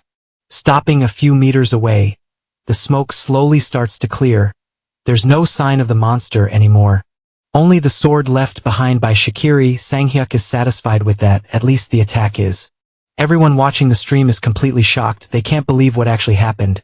Richard is watching the stream too. He wonders how the masked guy managed to beat Shikiri so easily. Even Harry comments, saying he knew the player was strong, he just didn't know he was stronger than he thought. But the commander wants to know why the masked guy decided to do a live stream.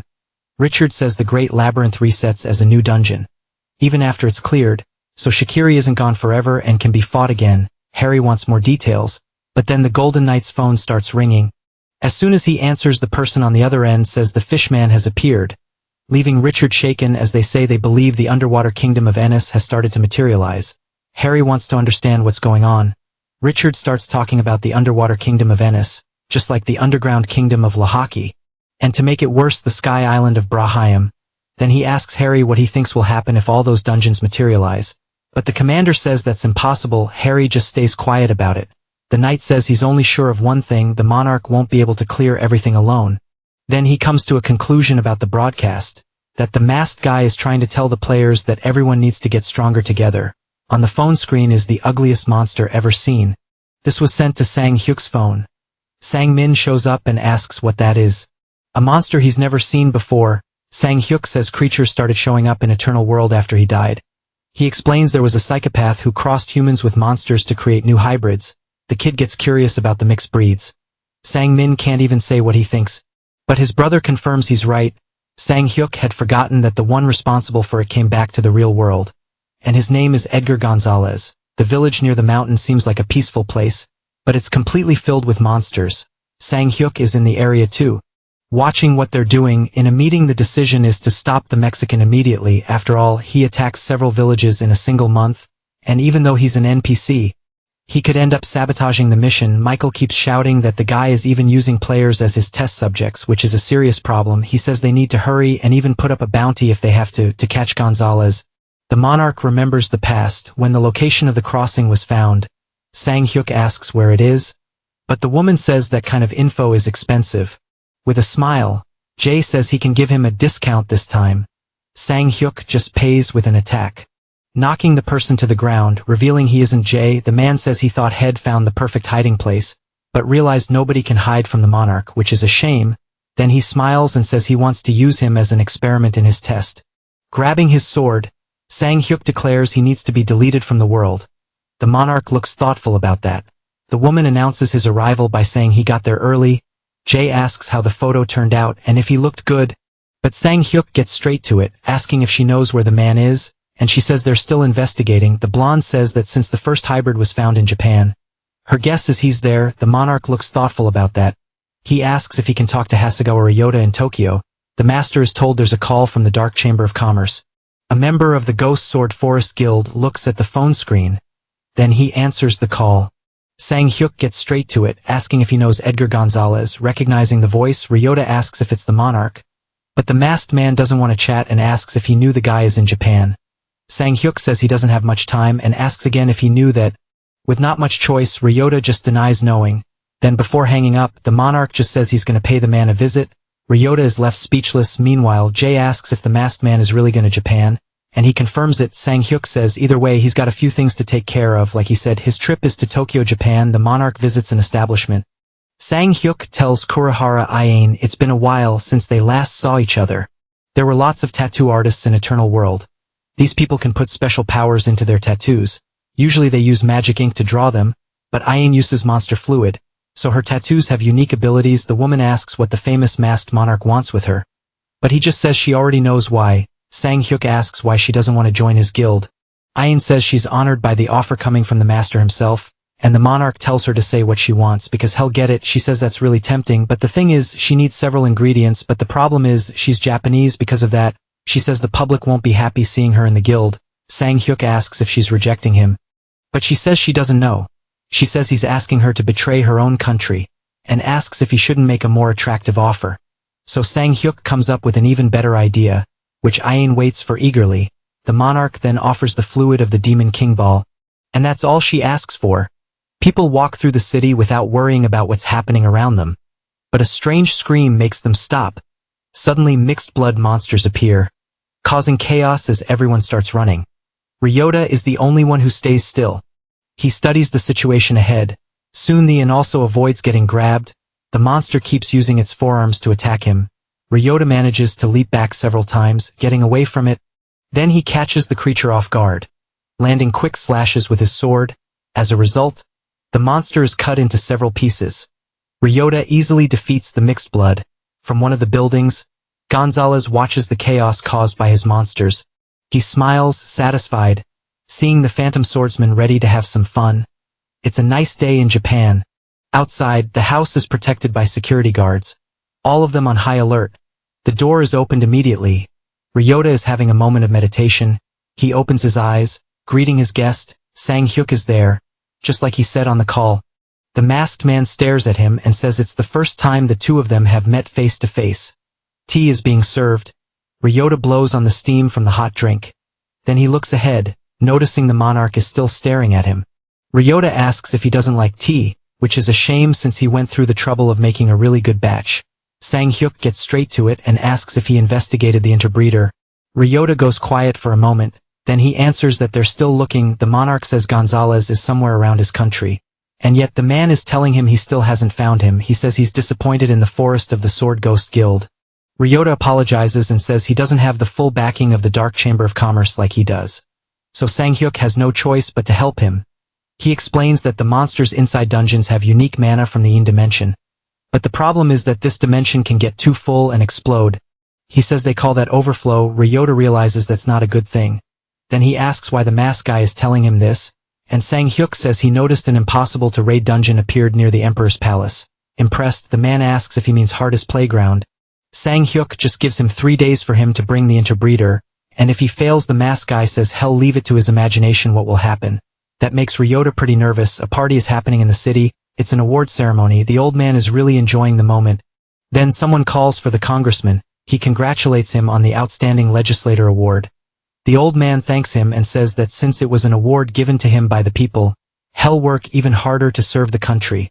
His bodyguard calls him, warning him it's time for the next meeting. They leave the party and head down to the parking lot. Something catches the congressman's attention. Then he realizes someone is coming closer. On the car ride, he's told that the masked monarch is in the country. But the masked guy's arrival was already expected by the congressman. Ryota says he needs to get rid of the interbreeder immediately, or the monarch could cause an overflow, and Harda the congressman says he seems pretty worried about the player. He also doesn't believe the other guy is capable of causing an overflow, saying there's no need to give in to the masked guy's demands, but Ryota is still worried. He says that if the old man can't get rid of the interbreeder, he'll do it himself. The congressman doesn't seem worried about that, and asks if he forgot the reason for the meeting. The man says Japan is too old to face reality and start this new generation. He says they live in an era where someone can draw attention just with a sword, and asks how long they're supposed to keep messing up to protect people. But Ryota says even so, the interbreeder isn't an answer, and that there are other ways, and asks if he didn't say he wanted to surpass the masked monarch. The congressman says the interbreeder told him something, that he'll take care of the masked guy, which means they don't need to worry. That's why he asks the guildmaster not to worry. Smiling, the congressman says that when he moves up in the rankings, he'll secure his future, so he demands that the player just do his job. There's nothing else Ryota can say, so their trip continues. The 3-day deadline ends. Several guards are protecting the residents, all ready to defend their master in large numbers, and also spread all over the grounds. Ryota is there among them too. The man looks pretty worried. He remembers the talk with the old man telling him everything will go in their favor. The congressman said that if an overflow happened, they could put all the blame on the monarch. But he tells him to stay ready near the palace to protect the emperor. Ryota asks about the people, but the old man tells him to forget them. He says the higher the body count, the bigger the punishment for the masked monarch. That didn't sit well with the player at all. His phone starts ringing. Ryota jumps and immediately grabs the device. Someone is calling from an unknown number. Making him even more suspicious about all of this, he decides not to answer the call. The phone finally stops ringing. Ryota looks at the strange structure. Really different from the buildings around it. Suddenly everything starts shaking. Soon he understands this has to do with masked guy. The creatures run, making everything shake. They're big, fierce, terrifying animals. The chimeras have 3 heads: lion, snake, and goat, and they also have wings, making them even more terrifying. Sang Hyuk and Aina watch everything from the building. The tattoo artist asks if he's sure about this, because this will cause a huge storm.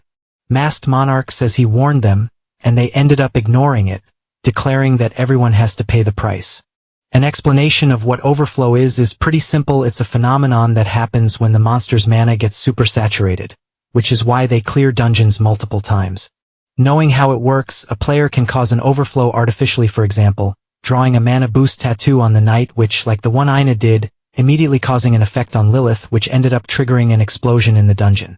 People near the place saw the moment it happened, getting pretty scared by that, and immediately panicking about the monsters. An explosion of several winged chimeras. That way it can cause an overflow even if there aren't enough monsters. People scream in panic, and immediately start running away from the creatures. From far away, Ryota watches the building. People run past him, scared. The man understands what made that happen at that moment. He gets a call from the congressman. Moriyasu Yasuhito happily says, an overflow happened just like the guildmaster said it would. He asks how things are in the city, and Ryota talks about the people. But the old man doesn't care, because the victims will bring benefits for him. Moriyasu Yasuhito tells him to think of it as a sacrifice for their future. Ryota doesn't seem to like that much. Meanwhile, explosions happen in the buildings. People run in desperation to save their lives, some pushing others in panic. Because of that, the woman falls to the ground. She doesn't even have time to get up, because a monster is already behind her. All she can do is scream, but her end doesn't come. A voice says they'll take care of it. Ryota orders them to protect the citizens. The guild is ready to take down the monsters. They use their swords against the chimeras. Even though there are a lot of monsters, they push themselves, attacking one head at a time. A creature tries to catch Ryota off guard with an attack, but the swordsman is faster and more dangerous. He could take it out with just a look. Then his phone starts ringing again. This time it's the masked monarch. Ryota answers, saying they'd already finished their conversation, but Sankyuk surprises him by saying he'll give him another chance. For that, the swordsman needs to say where the interbreeder is. The monsters try to take advantage and attack from behind, but Ryota is paying attention to everything and easily defeats them. He says he'll send the location by text, but Sankyuk wants one more thing. and he suggests the swordsman cut ties with the person behind all this. One of his men calls him. Something's wrong with the chimeras, and they're going back to the dungeon, leaving all of them surprised by that. Meanwhile, Sankyuk has more things to do, counting on Ayan's help for that. The woman compliments the invisibility cloak, and he says that if she needs one, he has plenty more. Making her happy, the tattoo artist says she understands why he came looking for her, because after using the night witches to put the chimeras to sleep, he needs her to draw a tattoo to control them, making it look like it was the masked one who created the overflow. Sankyuk says he could create one if he wanted, but he couldn't let innocent citizens get hurt. Ayan says she had no idea he had such a strong sense of justice. She also asks what he meant about the person behind everything. The woman asks if there's someone pulling the strings behind the ghost swordsman. Sankyuk knows everything that's happening about the guild's involvement with the congressman because the meeting between the two was being watched and everything photographed, so he knows Ryota is working with a powerful man.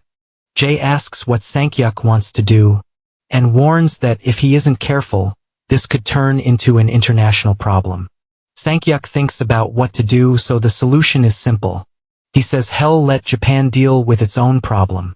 With the memories ending, Sankyuk returns to reality. The monarch answers Ayan, saying it's nothing she needs to know. The village is empty, with the lights on, showing that people are sheltered in their homes. The mad scientist's lab is around there, where his mixed-breed monsters are made. Gonzalez is working on some project. Suddenly, something catches his attention. He turns and says it's been a long time since they've seen each other, and that he's very happy about the reunion. To have the masked monarch there, who in turn has a furious glint in his eyes. Sankyuk stares at the mad scientist. The monarch says they're in the real world and asks why the man didn't choose to live a quiet life, and he answers that he tried, but it didn't work out. Gonzalez invites them to take a look at his masterpieces. Sankyuk just says the man is still crazy, and drawing his sword he says he won't feel guilty when he gets rid of him. Gonzalez isn't very happy with his answer. The scientist just calmly takes a cigar, lighting it right after. Even with the masked one's threat, Gonzalez acts like nothing is happening. Finally, he says something sounding regretful because he wanted to leave more of his work behind. He tells the masked guy not to be too disappointed.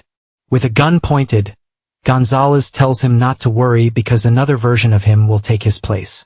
The masked monarch tries to stop him from pulling the gun, but the mad scientist doesn't care, so before he can be stopped he pulls the trigger, leaving both of them pretty shocked. Sankyuk gets pissed about it too. The news about what happened has already spread, about the overflow at Hardy's playground from an impossible Torade dungeon in Tokyo. It also reports that there were no victims recorded. Everything seems calm around the house, but the red liquid on the floor is a sign that something isn't right. Moriyasu Yasuhito is collapsing to the ground. Having his passage made to the other world, the news of the congressman's death is already splashed across the newspapers. Ryota is reading the latest news, running into that information which makes him smile happily. Back on Korean soil, Sankyuk arrives at the airport. The guy looks around, until he finds what he's looking for. Jay is there waiting for him. The woman waves at him. She tells him about the congressman's death. Jay says they reported that he made his own passage to the other world, but she doesn't believe it, while the masked guy says it's punishment for his sins. Sankyuk says Gonzalez said something weird before he died, that the lunatic talked about a new version of himself taking his place, and asks if she knows anything about that. Jay isn't sure about it. Even so, Sankyuk asks her to track the scientist's latest whereabouts, promising to pay whatever she wants. The woman agrees and also says she has a feeling that isn't the only reason he called. Then the monarch reveals he's looking for someone. She says that's easy and wants to know who it is. Sankyuk wants to find the mad alchemist. The streets of are quiet, but in an alley there's a sale going on for an illegal product made using a monster's body. The seller says taking it before a fight can boost physical and mental abilities without causing side effects. He even offers to let the buyer try it if he doesn't trust him. In the middle of the sale, someone asks for one. With a smile, Sankyuk asks why the man doesn't sell to him too. The seller gets really scared. Grabbing something from his bag, he complains, saying he was so close he throws a smoke bomb on the ground, which is annoying for the masked monarch. And he isn't there anymore. The man runs away from there. He thinks Sankyuk is a cop, not even knowing where he came from. The seller says the guy looks Korean, and then Sankyuk appears behind him, confirming it. That makes the man run even more desperately. Sankyuk tells him to calm down and asks if the man doesn't recognize him. But he's freaking out and doesn't want him getting close. The seller sees some boxes with bottles. Then he throws everything at Sankyuk, but the monarch easily dodges it all except one potion gets thrown in too, letting out smoke when it hits the ground. The man didn't mean to kill Sankyuk, but the monarch appears behind him, telling him not to worry because he's alive. Panicking, the seller asks who he is and what he wants. Sankyuk once again asks if he doesn't recognize him without the mask. Then he brings his hand to his face, putting the mask on to cover himself, and asks one more time. The masked monarch greets the mad alchemist. He opens his mouth, stunned, finally realizing who the man in front of him is. On a ship out at sea, the military watch what's in front of them. There's an island there they don't remember existing in that spot. The captain orders them to contact the situation room. In a desperate tone, someone calls him to warn that the island is moving. The 200 blue carrots are handed over. Sankyuk asks if he can make 200 potions in the same day. That leaves the guy pretty shocked. Alchemy skill increased by 100. Then as he works, it reaches 300. Sankyuk says he needs the ironhide potion, and asks what ingredients are needed. With all that work, the alchemist's skill went up to 500. More orders came after that, with Sankyuk wanting an earth potion. Then the corrupted power won. A mana refill potion. When he brought ingredients for the fierce attack won. That way the man hit max level, and earned the title of Mad Alchemist. The alchemist says he worked for him for 3 years like a slave. He also says he couldn't sleep or eat, only work on alchemy every day, and asks if the masked guy has any idea how hard it all was. Sankyuk asks if it isn't hard to make and sell corpse potions, and the man defends himself, saying he needs to make a living. Because of the noise, the flight attendant asks them to keep it down a bit. The rest of the trip goes smoothly. The alchemist makes it very clear that even though he followed them there, if he isn't paid well, he'll go back, and Sankyuk tells him not to worry about that. While they're walking, someone calls out to the masked guy. It's Sangmin. Waiting for his arrival, Sankyuk introduces Michael Chong to his brother, like Head mentioned before. The kid says he's heard a lot about him, and can't even believe he can make 100 potions in a day, and the alchemist says that's thanks to someone. Changing the subject, Sangmin asks his brother if he saw the news. The kid is surprised. He doesn't know what's going on before he can say anything. The news reports that several players are gathering in one place. They heard that even in the game the island suddenly appeared in the middle of the Pacific one day, and nobody knows the exact date of the event. The players are calling it the start of the festival, so Sankyuk wonders if it's the mysterious island. Once every decade, the island may or may not appear, and if it does, it will disappear after 30 days because the whole place is a dungeon, and players can earn points during an event. The points can be used to buy items that are legendary level or higher from the merchants who live there. It's one of the biggest events. Eternal World players can't miss. That's why everyone rushed over there. The players can't believe the mysterious island really appeared in the real world. One of them asks if that means the same could happen with the magic castle in the city in the sky. Manuel isn't sure about that, but he believes probably yes. People are pretty excited. Ian comments that this is basically an Eternal World festival. The Crimson Witch asks if he picked a dungeon to invade, but he says he wants to enjoy the place a bit. Jay tells him to take this more seriously, and the man says it looks like she's already made up her mind. The witch confirms that yes, they live in a world where power is valued, and when it comes to the mysterious island, it's all about a big battle. People are gathered in the arena, excited about the fight that's happening. A player is battling the monsters. There's a big screen showing the timer, only 2 seconds left until everything ends, and it doesn't take long for that to happen. At the end of round 4, he got 340 points. Some kids are disappointed that Red Claw only lasted that long. Someone tells them to keep it down. When they turn around, they come face to face with Luo, complaining she can't focus. Even though she's pretty, she scares them. It doesn't take long for them to recognize the Guildmaster of 9 Dragons. They remember she had the best record, lasting 23 rounds. One of the kids notices something. Then he says her record is about to be broken because it's the Sun Knight's turn. The man has a serious look like always. Then a memory from the past comes back, and some battle that happened in Eternal World. Richard Paulson is pretty beat up from the intense fight. On the ground, his partner, his life taken. He's gotten stronger since that day. As soon as the round starts, the monster roars as it charges at him, but with just one strike, Richard splits it in two. He looks around, searching for more enemies, easily taking down the other monsters that decided to attack him. One even tries to surprise him from behind, but with just a spin he hits the big red one. Soon more orcs show up carrying their weapons. But they end up hitting nothing. That's because the knight made a huge jump, building momentum and then using his Blade of the Sun skill, hitting the circle of monsters that had formed. Then all the monsters were wiped out, clearing round 1. Immediately the gate opens. More monsters come out, starting round 2. Richard Paulson just waits for them to come, ready to crush all the monsters. He remembers hearing something, that the masked monarch had the record of 29 rounds, and he plans to break it in round 3. He shows no mercy to his enemies. Taking it very seriously, he makes it to 8, shocking everyone when he reaches round 15. Still full of energy, he makes it to 21. The people in the arena cheer with happiness. Except Luo, who isn't very happy that her record is about to be broken. Soon she thinks that apparently the guy has gotten the hang of the masked monarch. Richard uses the sun's blessing. Round 28 ended and he's pretty out of breath. There are still 10 minutes left until everything ends. The boys are surprised he's in round 29, about to break the monarch's record. They notice a knight entering the arena. The boys feel like they know him. A voice comes up behind the boy and explains it's the captain of the Holy Knights of the Order of the Great God. The man also says he's at the very top above the Holy Knights of the 13 Orders of Rosalia, known as the Holy Executioner Adelio. He says he's the strongest on the island, and that not even the masked monarch managed to defeat him. Richard is face to face with Adelio. The Golden Knight is tired because of the earlier fights. He reaches into the pocket of his armor, pulling out a vial with red liquid. Then he immediately drinks it. It takes effect on him, and he's surrounded by an intense golden aura.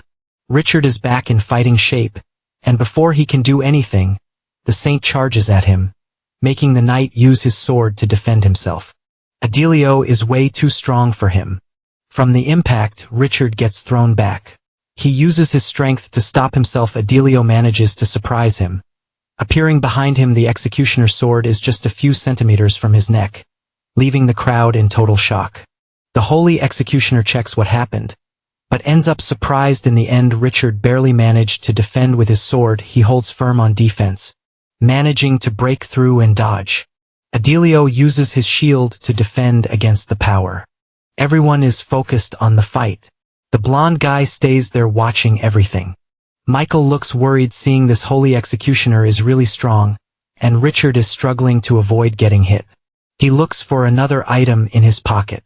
The knight takes out the value scroll, and without wasting time, he tears it right away, gaining 5 strength, health, and agility each, an upgrade to keep fighting.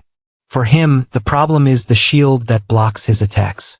Richard also knows he lowers his guard right before landing a hit, so he only has one chance, and he'll do whatever it takes to surpass the masked monarch. The two face off once again, causing a huge explosion of sand. People get hit by the dust. Even so, Michael is paying attention. Just like Luo, who doesn't seem affected by the smoke, you can see Richard standing. He's really out of breath and tired, but unbelievably he's still standing. Something is wrong with him. His eyes start to close. Then the knight collapses to the ground, but his enemy wasn't defeated. The Holy Executioner is still alive. Like this, the player can't continue the challenge, so round 29 failed. The boys don't understand what happened, and can't believe he passed out. They think his body couldn't handle the scroll since he took a full dose of a substance before, which is a shame since he almost made it. Right away the medics pick the man up. The battlefield gets cleared so the next one can start. Now it's the masked monarch's turn, which makes the crowd scared, making them think what they're seeing isn't real. Either way, the next fight is going to happen with the player masked monarch. Nobody was expecting this one. Soon round 1 begins. For those not watching the fight, they take advantage of the fair. Amy is one of those people. All of a sudden someone asks her if she's going to buy something. It's Sang Min, the Sunset Swordsman, and she's surprised he can speak Japanese. The boy explains he got that name from his brother to keep his identity secret, and that he studied Japanese. Amy asks where the others are, and he explains their earning points. Yang Su-chan and Butcher are in the lava dungeon. As for Michael Chong, he just said he was going to the casino. Amy comments that everyone's having fun, and the boy says everyone wants to make the most of what the mysterious island offers. After all, if you have points you can take advantage of the limited chance to get lots of rare items, and she agrees with that. Sang Min asks if there's any items she wants, but she says she's not a player who gets involved in attacking, and since the monarch has what he needs, she's just going to have fun. Then the Sunset Swordsman invites her to watch the big battle by his side. Annie asks if something fun is happening and he confirms it, and bets it's the main event of the place. She decides to trust what he says. Meanwhile, Richard is still in the infirmary, still unconscious since he passed out. Little by little he starts waking up. Even with the damage he took, he manages to get up. Still confused, he tries hard to remember what happened and how he ended up there, figuring out the moment he lost consciousness. Richard thinks his body couldn't handle the effects. A creature shows up behind him, noticing the man is awake. It says he got 3,240 points for making it to round 28. It also explains he can use them during the event period to buy stuff in the shops. The creature tells him to enjoy it, but Richard is pissed because he didn't listen to him. He hears a weird noise, running straight to the arena. Richard is shocked by what he sees. The masked monarch is in the arena fighting, but that's not the only thing that blows his mind. It's the fact that Adelio is on the ground like that. The monarch finishes round 29, and the final stage starts right away, where he's already dodging the big guy's attack. He's bigger than the Holy Executioner, and he's even faster. The masked monarch manages to hit him in the face, which pisses the creature off, and it immediately gets ready to attack, firing a laser beam at Sang Hyuk, and he gets thrown against the wall, but he gets back up right away to keep fighting. The monarch charges in, going all out. He's determined to win, hitting his opponent over and over. Because of the smoke screen, the crowd can't tell what's going on. They also get hit by the blast of air. Even Richard is impressed by all of it, and he realizes the monarch is on another level. Sang Hyuk stays strong in the fight. He gets ready to use dragon blood awakening. The creature seems to sense the danger. Either way, the monarch goes all in. It's been a while since he used the powerful skill Dragon Blade. The masked monarch basically goes right through him, and just like that, the final round ends, and the people in the arena go crazy. The Golden Knight is left speechless. Sang Hyuk went past his own limit, but he doesn't have time to think about it, because a dark stain appears on his hand, taking him to an unknown place. A voice says, "Praise be to the hero of Mystery Island." The old man says he's been waiting for him for a long time, and says he has the right to own everything. This weirdo says he has something for Sang Hyuk, and then a book appears and tells the hero to choose. However, he can only choose one. That's the rule he has to follow. Sang Hyuk flips through the pages, carefully looking at each item, until something really catches his attention. It's the Transcendence Potion, so he chooses that as his prize. With a smile, the stranger says he supports his choice. Then the potion just appears for Sang Hyuk, and he grabs it and drinks it right away.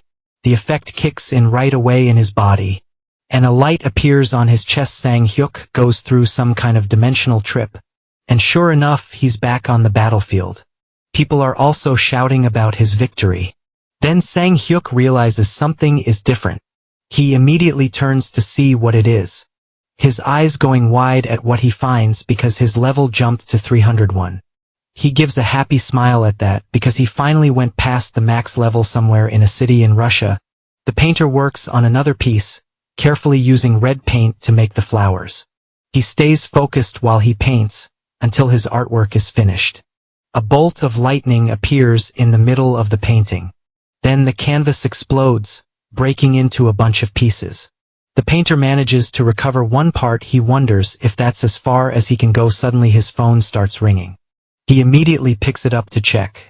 He gets suspicious when he sees it's an international number, going to some city in Germany. Smoke comes out of the chimney inside the factory. The work keeps going. The girl is focused on what she's doing. But even so, a sound manages to catch her attention. She turns to see what it is. Right away the girl opens a drawer, revealing there's a gun inside, which she quickly grabs and goes to check what it is. There's an intruder in the place. She tries to snoop around to figure out where he is, walking on tiptoes so she won't make any noise. The girl manages to catch the invader off guard, and tells him not to take another step. She asks what he's doing there. With no choice, the intruder gives up. Cole Wu says he knows he should have knocked, but he really wanted to surprise her. The woman stares at him for a few seconds, then she finally recognizes the blacksmith. Finally back in Seoul, at the Masked One's castle, all the buildings have been finished. Meanwhile, the players move around the place calmly.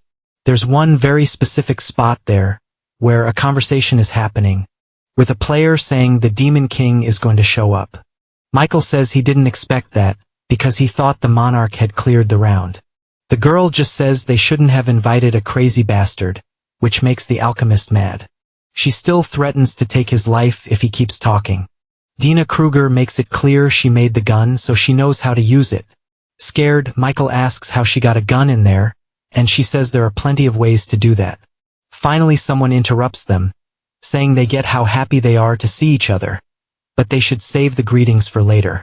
The blacksmith keeps talking, saying the problem is that when Bal shows up, it'll be hard for the monarch to face him alone, so they need help. Looking worn out, the painter asks if the tattoo artist is there. Chul Wu asks if he means Anna. But either way, he confirms it and wants to know if there's something going on between the two of them. Andre says they both use enchantment. He does it on objects, while tattoo artists use it on living things. He says if they share knowledge with each other and look for new ways, he feels they can find something better. The blacksmith says he'll get in touch with her the next day, and says if anyone needs anything, just tell him. Dina says first she'd like to know what the monarch is thinking. Chul Wu gets ready to speak. Then he reveals that he said he wants a weapon, which leaves all three of them surprised. At the southern tip of the Aegean Sea, in Crete, from the destruction of the place you can tell a battle happened there. Along with the dead monsters on the ground, someone keeps pounding on the golden door. It's the masked monarch doing another cleanup, wiping out his enemies without a shred of mercy. More monsters show up to attack him, pretty vicious, charging in with their weapons. Lilith also helps in the fight, using her influence over the monsters and her speed to take them down. The girl is finding it all fun. Sang Hyuk says he feels like she's eating too much, but the princess claims she's still hungry. Lilith says she's going to grow even more and become a lady, and that's what the monarch expects. Eternal World is a place where gods and demons exist. This island used to be home to the remains of the great Minoan civilization. But ever since the Devil Temple dungeon materialized, it's been taken over by fanatics who worship the demons of Eternal World. The island's residents were evacuated to the city of Kalamata, and right now they're waiting to see who will come out on top. In the battle between humans and demons, Sang Hyuk walks alongside Lilith. The two stop in front of something. It's a huge statue of a woman with goat heads, rank 32. Asmodeus is the demon lord. Number 72. Lilith finds something shiny that she thinks is really pretty. Sang Hyuk wants to know what it is, but the girl refuses, saying it's hers. The monarch tells her not to worry, because he's not going to take it. He promises he just wants to take a look and that he'll give it back. Lilith agrees to let him only look. Sang Hyuk recognizes it as an Asmodeus item with 100 attractiveness, and it increases the success rate of success-type skills. He realizes that even though the word divinity is in the name, the level is really low. But for Lilith, this could easily be an irreplaceable item, so he gives it back, making her happy right away. The girl puts on the necklace, and the stone starts to glow. Lilith is really happy with her item. Even Sang Hyuk thinks the scene is nice. The monarch says she can find more items there, inviting her to a treasure hunt. There are lots of monsters, and they scream like crazy. Even so, they're no match for the monarch. Lilith does her part too. The girl thinks it's a fun game. She zips through them like lightning, knocking them down, and Sang Hyuk chops all of them into little pieces. Lilith asks when they're going to find another item, and the monarch says he doesn't know and that he should have found one already. Now she's finding everything boring, and the masked one asks her to wait a little longer until everything's over. Sang Hyuk notices something different. He's careful with his steps. Anyway, he finds a corridor. Masked monarch comments that this must be it. Then he asks Lilith if she wants to wait there, but she wants to come along. While Sang Hyuk walks, the princess of the night witches flies. He says those statues look like the 72 demon lords, and even though it's not the first time he's seen them, he still finds it weird. A noise grabs both of their attention. At the entrance to the corridor, there are several silhouettes. There are several creatures dressed in armor, all with a terrible look. Sang Hyuk says they're knights who turn into monsters after selling their souls. Anyway, he orders them all to come at him with everything they've got. He swings his sword, attacking those soulless ones, cutting all of them down with a single swing. Two try to catch him from behind, both with very sharp blades. But the monarch jumps now. The masked one is even angrier, charging at the monsters and slicing everything up with his sword. Meanwhile, Lilith is just standing there. She's really excited about the fight. Sang Hyuk's landing hits on all of them. The masked guy is totally focused. He makes quick slashes as he moves between the soulless knights, cutting their bodies into several pieces. then finishing it off with an explosion. Sang-hyuk says it's time to meet the head of the house. There's someone at the top of the stairs. It's been a while since he faced Taluna, the high priest. The statues in the hallway suddenly move. Sang-hyuk has already pulled the hammer out of his dimensional pocket and he doesn't waste time putting them to sleep again. The high priest watches everything from above. But he doesn't just stand there, he immediately raises his hand. Up above, dark spheres appear, then he fires those things. Sang-hyuk notices right away. The spheres hit the target and explode. Taluna waits for the result of his attack. But it doesn't look like it went well. Sang-hyuk surprises him by appearing behind him. The masked guy says it's a shame they met again just to say goodbye already. Taluna feels fear just from those words, then Sang-hyuk attacks him, putting an end to the head of the house.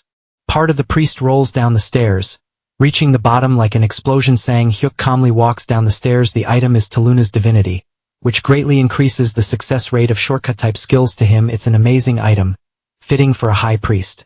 Sang-hyuk then hands it to Lilith. The girl immediately equips the item, going through yet another transformation. Happily, the girl says she suddenly feels really good. Sang-hyuk is glad she liked it, and the girl says her master is the best. A screen appears for the masked guy. His level went up to 302, something that hasn't happened in forever, and it makes him feel like crying. Sang-hyuk says they're finally done there and can go back home. Lilith asks if that means they have to take a ship and a plane again, and after he confirms, the guy asks if something's wrong. The girl asks why they need to do that, if there's a faster way, which leaves him confused. Lilith has a big smile that makes him suspicious. Then she asks if he's ready to go, but Sang-hyuk still doesn't get what the girl is thinking. He's still really confused. He looks around confused, realizing that he's suddenly somewhere else. The two of them are back at the masked guy's castle. Sang-hyuk still doesn't understand what happened, and Lilith is laughing at her little prank. Sang-hyuk calls out to her, asking how the princess managed to do that. Sang-hyuk asks if she can come back whenever she wants. Lilith confirms and explains that it's because the castle is the source of her power, so she can come back anytime and from anywhere she wants. Impressed, the masked guy asks why she didn't tell him earlier, and the girl says it's because he never asked, so there won't be any more surprises. He asks if there's anything else he still doesn't know. Then the princess explains that since she's a night witch, she can put people to sleep and visit their dreams. But he already knows that. However, Lilith says that she can actually go to where the person is. She asks for a bit of time to show how it works. 10 minutes end up passing. Richard's face is completely red like a tomato. The man is in the masked guy's castle. He's confused, and meanwhile, Sang-hyuk wants to know how it works, and Lilith says she visited the blonde guy's dream and brought him along. The monarch is curious if this can be done with people she doesn't know, but the girl says no.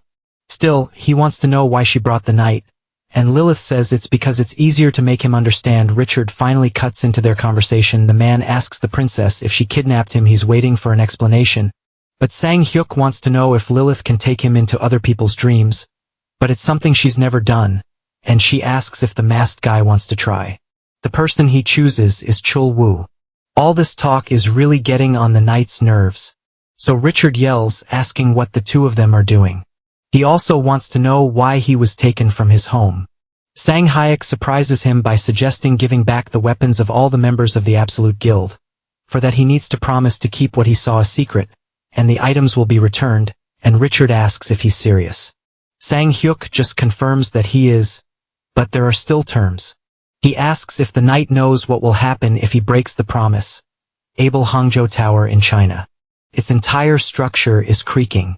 Inside, a fight is happening between players and the monsters. There are plenty of creatures in the place, but they're managing. Some people outside are watching. An explosion happens, and a player ends up getting thrown. He screams in despair as he's about to fall. There's nothing anyone can do for him. He just meets his end.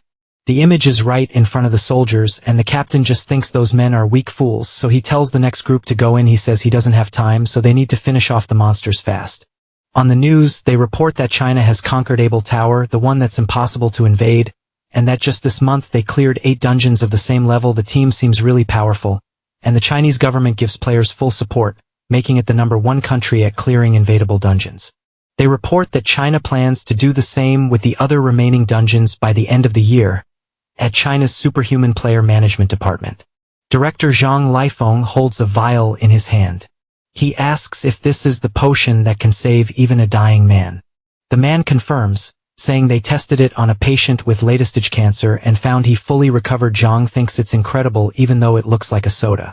He asks how the negotiations are going and is told the US offered to buy 320 potions for 3 billion each. To Zhang, that's a good price. The man says they have players who suffered serious injuries in battle, and that some of them are executive members of the Nine Dragons Guild.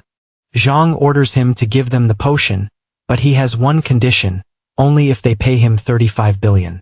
2,500 Chinese players have been eliminated so far. That pisses Butcher off since they only reported what made them look good. Guillotine says the problem is this still isn't over, and Cho Wu says he hates politics, claiming the only victims in history are the players. Song Min says he heard they're turning away low-level people or anyone without items. Ayin says half of all Eternal World users are Chinese. She says the country has more than enough players and thinks the Bureau believes their lives are disposable. Song stays quiet while he listens to his teammates. It doesn't take long for the meeting to end. Away from everyone, he calls for Lilith. He asks if she remembers the woman who was at the castle before, but the girl remembers that a lot of them came through their song, says she's the one with black hair and black eyes. Another fight is happening. Luo is just watching while her men are in battle. She's wearing her armor. There's a message to meet in 2 days at Valley of Tears at 7 a.m. Luo looks at it, curious. While she's in her room, she keeps staring at the message, then says she never should have agreed to that offer. Something strange happens to her. All of a sudden, Luo feels really sleepy until she fully wakes up. She wonders if she fell asleep. The woman thinks it's because she hasn't been resting enough lately. She quickly realizes something's wrong. When she turns around, she's face-to-face with the masked monarch. Luo asks how he got in there, but he just says that's not important. He says he hopes what's happening in China isn't what the Nine Dragons Guild wants. The woman doesn't answer right away. But in the end, she reveals there's an organization called the Superhuman Department. Sang Hyuk asks if they control players and she confirms it. Luo continues the story and says that when she returned to the real world, the department was already managing them. The masked one is intrigued by the story. Luo says that when the elite members of the guild and she came back, they made her an offer to lead the effort to clear China's dungeons. In exchange, they'd get priority on the rewards, so the department sent every player they could into the dungeons. Then they confiscated all the items and equipment they found and took control of Eternal World users in China. The woman says in the end it was greed that got them into this situation. Sang Hyuk looks thoughtful at that. The masked one asks if her guild isn't made up of the country's strongest new guilds. So he wants to know one thing, but before he can ask, Luo says there were 9 leaders, and that everyone's opinions kept splitting every time they tried to make an important decision, and there was nothing she could do. Luo reveals that in the end the department took control of the guild, eliminating anyone who didn't obey them. She says that's how the 9 dragons collapsed before she could do anything. Sang Hyuk realizes it's a complicated situation. He wants to know how many filthy bastards are involved in this, because he wants to punish every last one of them. Meanwhile, outside that room, a car has just pulled up with the door opened right after. Sang walks out from inside. He's got a nasty grin, same as his men. Without realizing it, he's being watched. Sang Hyuk is up on top of the building as always, with Lilith by his side. The masked monarch has a serious look. A meeting starts when he asks if anything important was found in the dungeon that can be sold. They answer that there were no SR-level items, but that some good stuff was found, and the man complains that this is because they're raiding low-level places. Sang orders them to contact the 9 dragons and tell them they've got more than enough players to raid high-level dungeons. Suddenly someone gets hit. The bald guy drops to the ground, knocked out, putting Sang on high alert. Looking around, he realizes everyone else is in the same state. He tells his men to get up immediately. The man keeps yelling, asking what they're doing. Suddenly something scares him. The man gets really nervous, and before he can do anything, he gets thrown to. Sang hits the ground unconscious. His face is red from the blow. Sang Hyuk doesn't have even a bit of pity for him, and says it's time for the man to pay for his crimes. Sang Hyuk won't forgive that idiot. The man wakes up, startled by the shouting. Not just him. Everyone else is there too. Zhang asks what happened, but none of them know. They just woke up there. The other guy tells the fat one to look around, but he couldn't find a way out. They hear a strange sound. Zhang gets annoyed. Realizing where he is, he yells saying he doesn't know who the guy is. But how dare he do this to him? The man warns that his enemy better come to him, kneel and apologize, or hell find him and tear him to pieces. But nobody comes like he demanded. Still, the bald guy warns that he heard sounds coming from one direction. Zhang wants to know where. Since he didn't hear anything, a laser beam passes close to him, leaving a cut on his face, and his man ends up with an even bigger cut. So he completely loses it over the situation. An even louder roar comes from that direction, leaving Zhang and the others terrified. Then savage werewolves appear, making them scream in panic. The monsters use their sharp claws to slash everything around them, and their huge jaws with sharp fangs to bite everyone there is being attacked. The werewolves aren't showing any mercy to their victims. Zhang watches the scene, horrified. He's in total shock. The man tries to run away, but there's already a monster behind him. Zhang knows this is the end for him. In a few seconds, he's torn apart by sharp claws. A massacre happens in that dungeon, but outside it, everything is calm, and someone just hears the sounds of horror. Sang-hyuk is lit up under the full moon. His look is indifferent to what's happening. He hopes those men feel at least a little of the despair and fear that the players felt when they were wiped out because of them, and with that, Sang-hyuk says goodbye to those bastards. An overflow was detected in Tiananmen Square in Beijing, China. Soon an alert is sent out for everyone to evacuate to the nearest shelter. The monsters are on the loose. There are a bunch of different types. Someone yells for them to stop. She asks if they're enjoying the fresh air. Luo says she hoped they enjoyed it because it's the end for them. Her words end up irritating the monsters, so they charge at her. Before they can get close, they're hit. Luo covers her eyes, shielding herself from the light. The smoke starts to clear. That attack was done by the Vice Guild Master of the Nine Dragons. Ryu just nods at her in greeting. Luo does the same back. The Vice shouts for everyone to get ready, because it's time to hunt monsters. Ryu attacks the big guy's eye directly. Luo watches her men fighting bravely against the monsters. She's satisfied with the team's courage, but she won't just stand there watching. She joins the fight too. Bravely, she raises her sword against them. It's been 10 days since the director and the executives of the superhuman department disappeared. China believed it was the work of a player who was fed up with how the government was treating him, so the Chinese government's policies toward Eternal World users were completely overhauled. They moved fast because there was widespread fear among top officials that they could be the next target. As a result, they chose a new director for the superhuman department, and it was none other than China's representative player, who had global influence. So they chose Liu Shakim, the master of the Nine Dragons Guild. In Seoul, South Korea, the news about Liu Shakim has already spread for Sang-hyuk. That's not a bad thing, however. His younger brother hears him saying that and wants to know what it is. Sang-min realizes there's something different about the monarch. They go to the players' department store, and Sang-min asks if this is really Hongdae. There are lots of weapons on display there, along with a bunch of shiny jewelry. Sang-min is impressed by all that gear. He wants to know what his brother's doing there. But Sang-hyuk says he just wanted to check the place out. The monarch says he's always been curious about these hybrids that combine technology with items from the eternal world. Their entrance into the store is announced by the bell ringing. Sang-hyuk asks if the man minds them taking a look around, and the shopkeeper tells them to go ahead. Something quickly catches their attention. The monarch notices they mix hair loss solution with a potion, and Sang-min says this one's really popular online because it has an effect 10 times stronger. Even so, Sang-hyuk thinks 100 million won for a bottle is way too expensive, and the younger one says they still sell like crazy anyway. The monarch asks what the best weapon in the place is, and the man immediately goes to look. The shopkeeper introduces a blade made by Electronics in collaboration with the Bureau of Player Management. He says it's handy against monsters because it's really light, and with the added tech, it's the upgraded version of the one that's inside the game. Interested, Sang-hyuk asks the price, and the seller says they're running a special discount event, so it costs 3 billion won. He asks what the guy thinks, since he won't have anything to fear if he goes into a dungeon with it. But the sword just snaps in the monarch's hands. Annoyed, the man asks what he did, and Sang-hyuk apologizes and says the man said it was better than the one in the game. Anyway, Sang-hyuk tells him to put the charge on his card. He even refuses to pay in installments. Sang-hyuk gets even more confused. Back at the Masked One's castle. Dark magic is the best for maximizing mana amplification. Andre says it's dangerous, and that's why everything they do is based on white magic. And he also warns that you can't mix the two. But Ayin says it's not totally black and white. She says that, in theory, her tattoo spells are close to dark magic. Cole Wu says that's different. He knows she uses monster fluid for the tattoo, and explains that it just maximizes the effects, and that it's actually mana that gives strength. Michael then concludes he needs ingredients that don't clash with each other, something that creates harmony. Then an idea pops into his head. He asks everyone to come over to him. Sang-hyuk is in his office. His silence getting interrupted all of a sudden.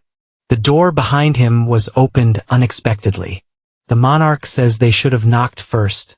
But the blacksmith says that's not important right now. Cole Wu shows him a potion. Sang-hyuk wants to know what it is, and they all have a confident look, revealing that it's a potion that can restore life. This is the resurrection potion. Sang-hyuk gets curious about it. Andre quickly warns that that isn't entirely true, because they need more tests, but so far Amor and Budorat's health was restored with just 2 drops. Thoughtful, Sang-hyuk says it works. He asks if they can make a bunch, and the blacksmith says the problem is the ingredients are extremely rare. After all, they need dragon fluid, unicorn horn, phoenix tears, and large amounts. Cedric, Sang-hyuk tells them to just say what they need, because he'll try his best to get it. Ayin also asks him to take a look at the new tattoo. And so they shared their skills making swords that could take down huge monsters, or tattoos that boosted specific stats, working together to make new items every day. That's because these people were the best in their fields in Eternal World, each one capable of impressive things. A lot of players will end up using their items in the future. And there's one thing Sang-hyuk is sure about. They'll grow stronger than ever. While they work to get there, another day begins. The masked ones fight in Romania. They also face giant lizards in Kazakhstan, as well as horrifying creatures in Morocco. At the meeting, they want to know about the players who were dispatched. The report is that right now the masked ones are in 3 countries in Central Asia, and 2 countries in Africa. Either way, the attacks are progressing well. Sang-hyuk asks if anything was obtained, and Butcher says that aside from the special items, they're selling everything to the local government and the main guilds. He wants to know how things are going at department store, and finds out it was a bit chaotic at first, but right now everything's running fine. Sang-hyuk says they're still in the early stages of opening, so he asks them to pay close attention to inventory. Chul Wu, on the other hand, wants to know if they can build a city district in front of the castle.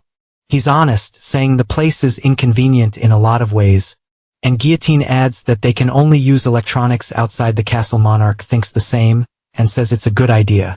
Sang-hyuk asks him to start looking for a good contractor, making sure they're really great at what they do, even if they need a lot of money. Now it's Iceflower's turn to speak, and she says that before the meeting they got a call from the Russian Emperor's Guild. Monarch asks what they wanted. Then she says that apparently the Castle of Chaos has materialized, which leaves Monarch impressed. Then, shifting focus to Siberia, a troop marches toward the forest. The players are well equipped, but something catches their attention because they've finally reached the castle wall. The mustache guy says it'll be way easier than he expected, thinking they'll wrap this up quickly, but they're told not to let their guard down since nobody has managed to invade the castle yet, and they think they'll be the first, so they shouldn't get so cocky. The player looks up at the sky because something caught his eye, getting a bit confused as he figures out what it is. The sky is filled with gargoyles. Then the order is given to grab their weapons. A battle starts at the castle, with the sounds of the fight being heard through the dark forest. On the ground, the monsters are lying there, being covered by a thick fog. The Castle of Chaos is a hunting ground with the highest difficulty level. It first appeared in the 5th year of the game Eternal World, and couldn't be conquered until year 20. Not even the masked monarch managed to get through. More accurately, he chose not to. Because of the castle's nature, it couldn't be invaded until its 15th year, and after that it just wasn't worth it anymore. But the other guilds tried their best to conquer the Castle of Chaos, because conquering the place makes it possible to grant your heart's desire. That's why everyone marches to the castle. Nobody knew where the rumor started, but it was spreading fast among the players. There are several bottles of drinks, all of them scattered around the room. Little by little, Ian wakes up. His head hurts like hell. He wonders how much he must have drunk last night. He's confused about the woman sleeping next to him. Someone asks if he can get dressed yet. The masked monarch is standing right in front of him, and tells him not to ruin his eyes. Ian is completely shocked to see the masked guy there. He suggests the guy must be in Russia because of the Castle of Chaos. Sang-hyuk says there wouldn't be any other reason for him to be there. After all, he's a very busy person. Ian offers a cup of coffee, but the masked guy turns it down because he just wants the terms. The blonde guy smiles and says he's sure the guy was already expecting this, so he just wants all his weapons back. But Sang-hyuk says he can't do that. Ian still tries to persuade him, saying he's sure the Castle of Chaos is worth it. Monarch says he's not sure how he'd know until he checks the reward, which makes the blonde guy curious. Ian wants to know what he's gonna do, and the masked guy says he'll conquer the castle and make the deal after he checks how valuable the reward is, which the blonde guy doesn't trust. Sang-hyuk says he didn't know he had so little trust with him.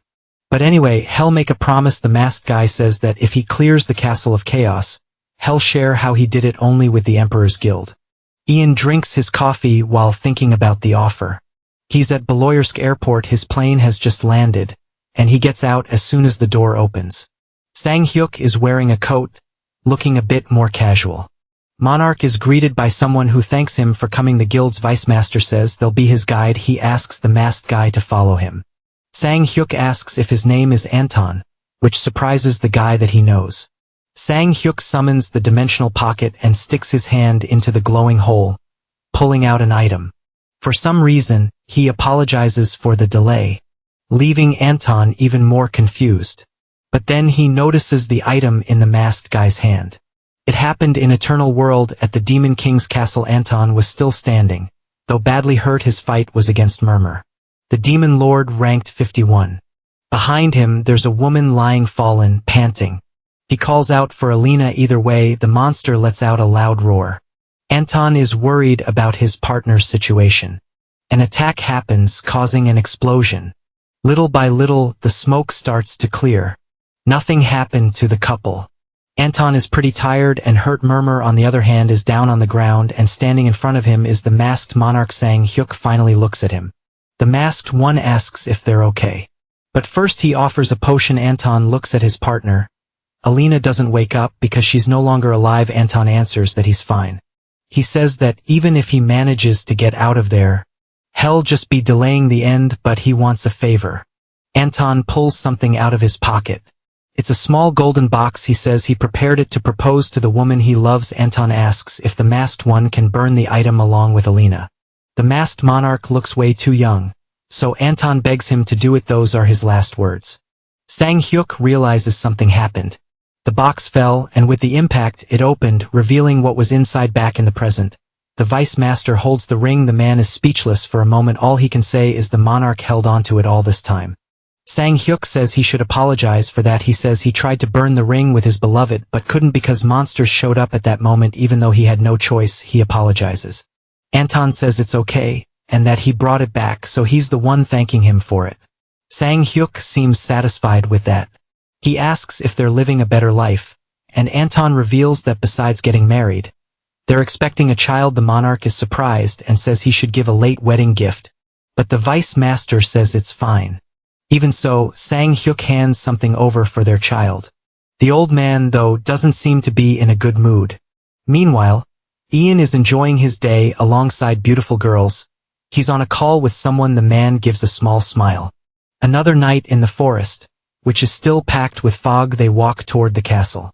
Anton and Sang-hyuk keep leading the group. The vice says he doesn't know the exact location, but he's sure it won't take long to find it, so the masked one says he'll see him later. Anton gives a small smile as he watches the masked one walk away. He hopes the guy stays safe. Sang-hyuk continues down the path alone. He's really careful where he steps. Still, he can't see anything in front of him, and wonders what he needs at a moment like this. With the mask, he activates the passive enchantment skill, Eyes That See Through Lies. That way he can see. Sang-hyuk then goes back to following the path. Suddenly, something catches his attention, because he finally runs into the Castle of Chaos. But he notices something else. There are gargoyles still in stone form. The guy wonders if they'll move. When he opens the castle door, something is coming toward the monster, making parts of it explode, and it's just Sang-hyuk landing a shot with his bow. Head like a good fight, but he doesn't have much time, so he just says goodbye to the monsters. Calmly, he walks on after taking out the gargoyles. Sang-hyuk stops in front of the gate. Besides being huge, it looks like it's made of really reinforced material. He looks at it more seriously, wondering if he really should. In response, he opens the door. Sang-hyuk looks around. There are a lot of statues in the garden. He thinks it's just an ordinary place. Once again, he wonders if he should just go into the castle. He finds another door. The problem is, it looks like it's locked, so there's only one thing left to do. Sang-hyuk will have to destroy it. The energy ball hits the door, but even so, it stays shut. Sang-hyuk used his strongest attack, but it didn't work to open it. He takes off his mask. To think the situation through better, Sang-hyuk turns to get a better look, noticing a red stone in one of the statues. Apparently there's a riddle he needs to solve. The masked monarch walks up to the statue. This is Andromalius, the strongest demon lord, number 72. Once again he looks around, finding number 71, Dantalion, and Sari is there too. Marba holding his weapon. It doesn't stop there. There's Gamajin too, and there's one more. The one with the highest rank. King Baal. Sang-hyuk thinks about what he needs to do. Once again he looks around. There are statues of the 72 demon lords there. He doesn't really know what to do exactly, but he gets that there's a riddle to solve to get into him. The Castle of Chaos is starting to get interesting. Sang-hyuk touches one of the stones, but apparently nothing seems to work. To make things worse, there are no other clues. He wonders if he should just smash them to pieces, but he thinks that should be a last resort. Something catches his attention. Sang-hyuk wants to know what they're hiding. Looks like the night's gonna be long. Meanwhile, far from the castle, the guys take shelter in the inn room. Anton has a calm expression. He admires the ring on his hand. Suddenly the door opens. Ian walks in with a big smile, saying the guys did a good job. Anton asks what he's doing there, and the blonde guy says he can't just sit around doing nothing while they're working so hard. The guildmaster asks if everything's okay, and the vice says so far, yes. Something catches Ian's eye. He says he's never seen the ring before. Anton explains that the masked monarch gave it to him, along with the elixirs and Uriel's divinity. Ian is impressed by the rare items. He smiles and tells Anton he did a good job. With a scary look, the blonde guy says he expects nothing less from a guild vicemaster. Back at the Castle of Chaos, Sang-hyuk is sitting in front of the door. A short break to eat. No matter how he looks at it, the statues aren't placed in any specific order. The monarch tried touching them in rank order, but nothing happened, and he thinks there's nothing else to look for either, leaving only the one option. Destroy them. He wants to find out what they're hiding because he's starting to get irritated. Suddenly something catches his attention. Sang-hyuk is finally noticing something. He's never seen this demon before. The masked monarch is finally figuring out the riddle. He starts counting the statues. Sang-hyuk keeps going, reaching number 35. Then comes number 67 and 68. He keeps counting the statues until he finally gets to Baal in position 73. The guy thought there were only 72 demon lords there, but there's one extra statue. Realizing that means he has to find the odd one out. Sang-hyuk looks around, noticing something. Suddenly one of the statues is gone. The stone creature is behind him, ready to attack. But obviously the masked monarch notices the creature strikes, destroying the whole floor around them. The monster gets pissed that it missed. Sang-hyuk really didn't like being attacked from behind. The monster lets out a roar, realizing it got caught off guard. It turns to try to attack, but it's Sang-hyuk who makes the first move, smashing the stone monster into pieces. For him that was easy, but then he notices something else. The other statues are moving too, and the embedded stone lights up in a circle formation. Together they fire a beam. Something forms above the masked guy's head. Sang-hyuk looks up. There's a red orb that formed. Then it fires a beam that goes toward the door, which lights up red, and then opens for him. Finally Sang-hyuk can go in, but a red flash comes from inside. That flash is actually a paw that grabs the masked monarch. Sang-hyuk did not see that coming. A roar is heard from inside. Sang-hyuk is being dragged in, and there's nothing he can do right now, so he accepts his fate. Either way, he's inside, and the door's close behind him. The open window lets the sunlight in. It hits Sang-hyuk, who's lying down, making the guy wake up. Lilith is also by his side. Soon he notices the girl's presence. The princess says hell catch a cold sleeping in a freezing place like this. What she says leaves Sang-hyuk confused. Sang-hyuk finally wakes up. It was all just a dream. The masked monarch wonders where he is. Looking around for a clue, a symbol catches his attention. making him wonder if he's inside the Demon King's castle. Lilith shows up behind him, happily asking about the place. Startled, Sang-hyuk asks what she's doing there, and she says it's because she missed him. He scolds her, saying she can't follow him. Without her noticing, there's a giant creature behind her. Sang-hyuk yells for her to be careful. So Lilith manages to dodge the attack. The masked guy quickly draws his sword. His eyes widen when he notices something. A snake crawls under the ground. The monarch barely avoids getting bitten and finishes the thing off with a single slash, but more start showing up, and beating them becomes a challenge for the player. With one smooth move, he finishes his strike, slicing them up like they're just giant spaghetti that ends up pissing off the snakehead monster. But Sang-hyuk doesn't forget about him, and quickly cuts him down. The monster feels that hit. The masked monarch practically went right through him. In the end, the monster falls to the ground. After taking off his mask, Sang-hyuk walks over to him. This seems to be Andromalius. He wonders what the rank 72 demon lord is doing there. Lilith wants to know what place this is because she thinks it's super fun. The masked one can't stop thinking about how weird everything is, because on top of that, Andromalius seemed way too weak for a demon lord. Then suddenly something starts to make sense. He believes the place is a replica of the Demon King's castle. Lilith says there's something where the monster used to be. That pile of flesh disappears, giving way to the chaos chest. Sang-hyuk is confused about why that's there and wonders if it's because this place is the castle of chaos. Lilith wants to know what the chaos chest is. So Sang-hyuk explains that it gives a random item. Someone can get anything from something normal to rare or even mythic level, like a lottery. She doesn't really get it, but asks if it's a good thing, and the masked one confirms it and says they're hard to find. For now, the monarch is going to keep it in his dimensional pocket. The two of them are totally distracted when suddenly they hear a loud sound. Something caused a huge smoke bomb.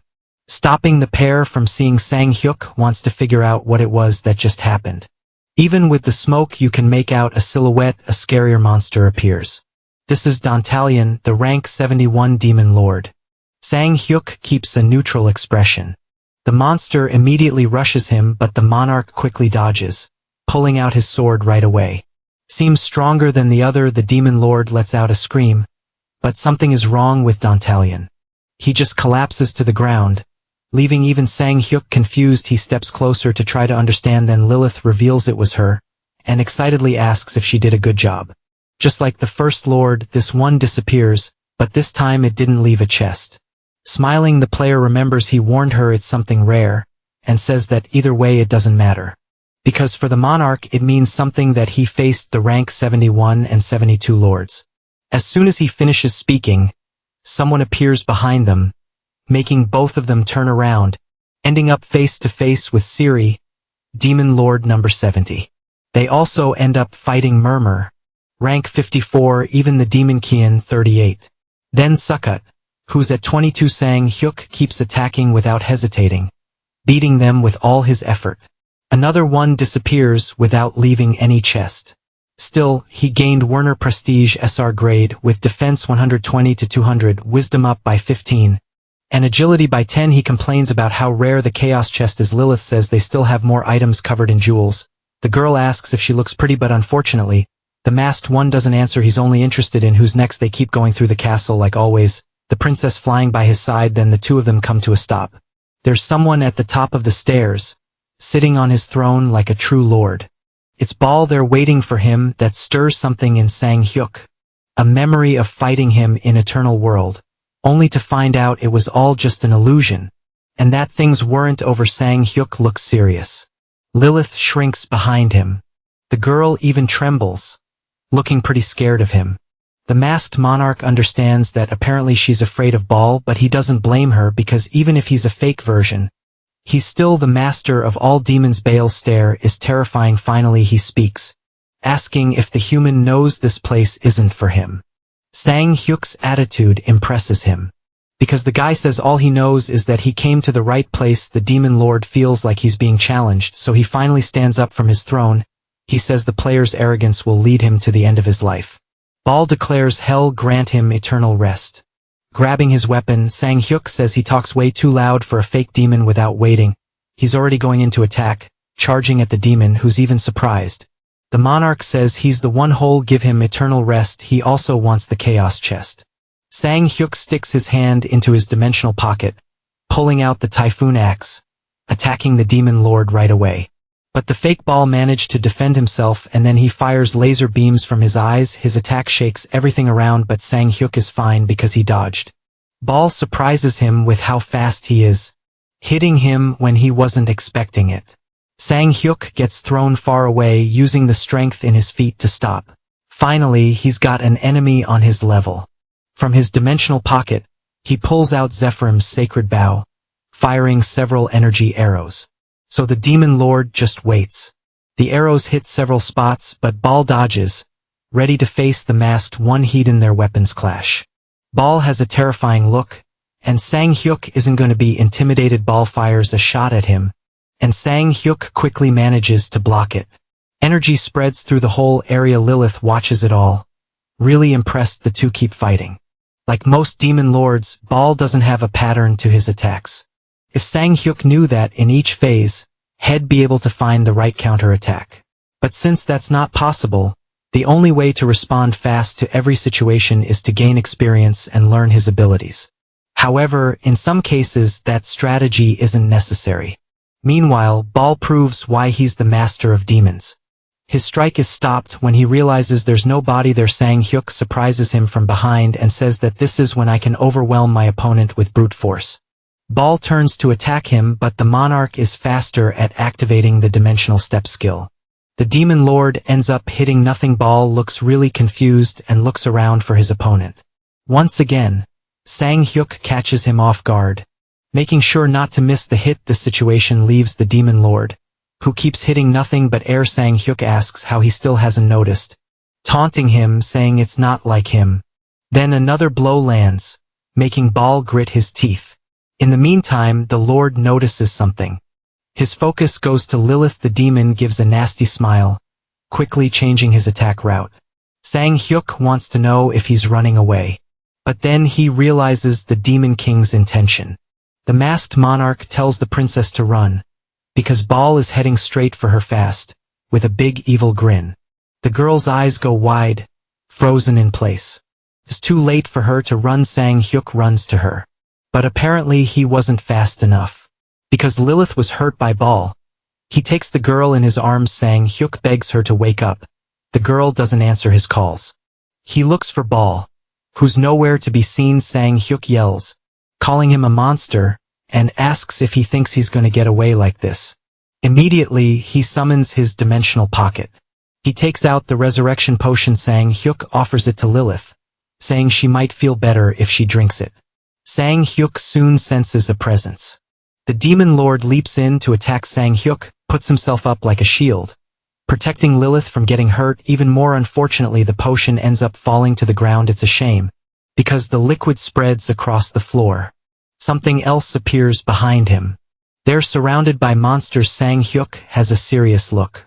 There are a lot of them surrounding him, all with creepy smiles that make Sang Hyuk tense up. Then the demon lord calls out to the human, and says the outcome of the fight has already been decided. Balhi says that, in the end, his death was caused by his own arrogance. Sang Hyuk gets pissed at the words of this bastard, declaring that hell bring an end to him. His only target is Ball, but the other demons won't let him reach the master. The situation makes the masked monarch even more irritated, and Ball is satisfied, showing who's really powerful.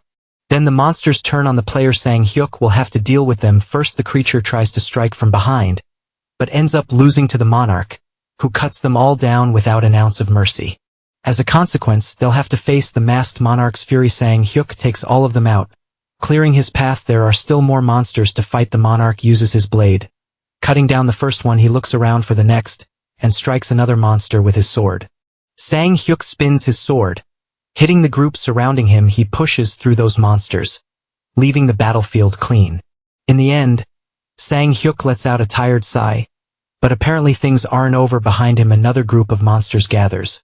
That's seriously pissing him off. With a smile, Ball asks if he didn't warn him the outcome was already decided, so he declares the humans end with his order. The monsters attack. Sang Hyuk pulls out his sword. The situation makes him tense, but then, all of a sudden, small orbs of light are floating around him, leaving the masked monarch confused. Those orbs even catch the monster's attention. They all stare at those lights, totally confused. But even though they're beautiful, they have a deadly effect on them. The demon starts screaming. Something is happening to them, like they're being sucked into the light. Something zips past them, and then heads straight for Sang-hyuk. The masked monarch doesn't even move. Whatever it is, it's way too fast. That light passes right by him, and ends up hitting the ground. Sang-hyuk turns to look, his face full of surprise. The smoke slowly starts to clear, revealing who's there. A voice says it wasn't bad, like Shed found her true self, then asks how she looks. Now with an adult appearance, Lilith asks if she's pretty. The monster's life energy was drained. Bal looks at his creatures. He wants to understand what that means.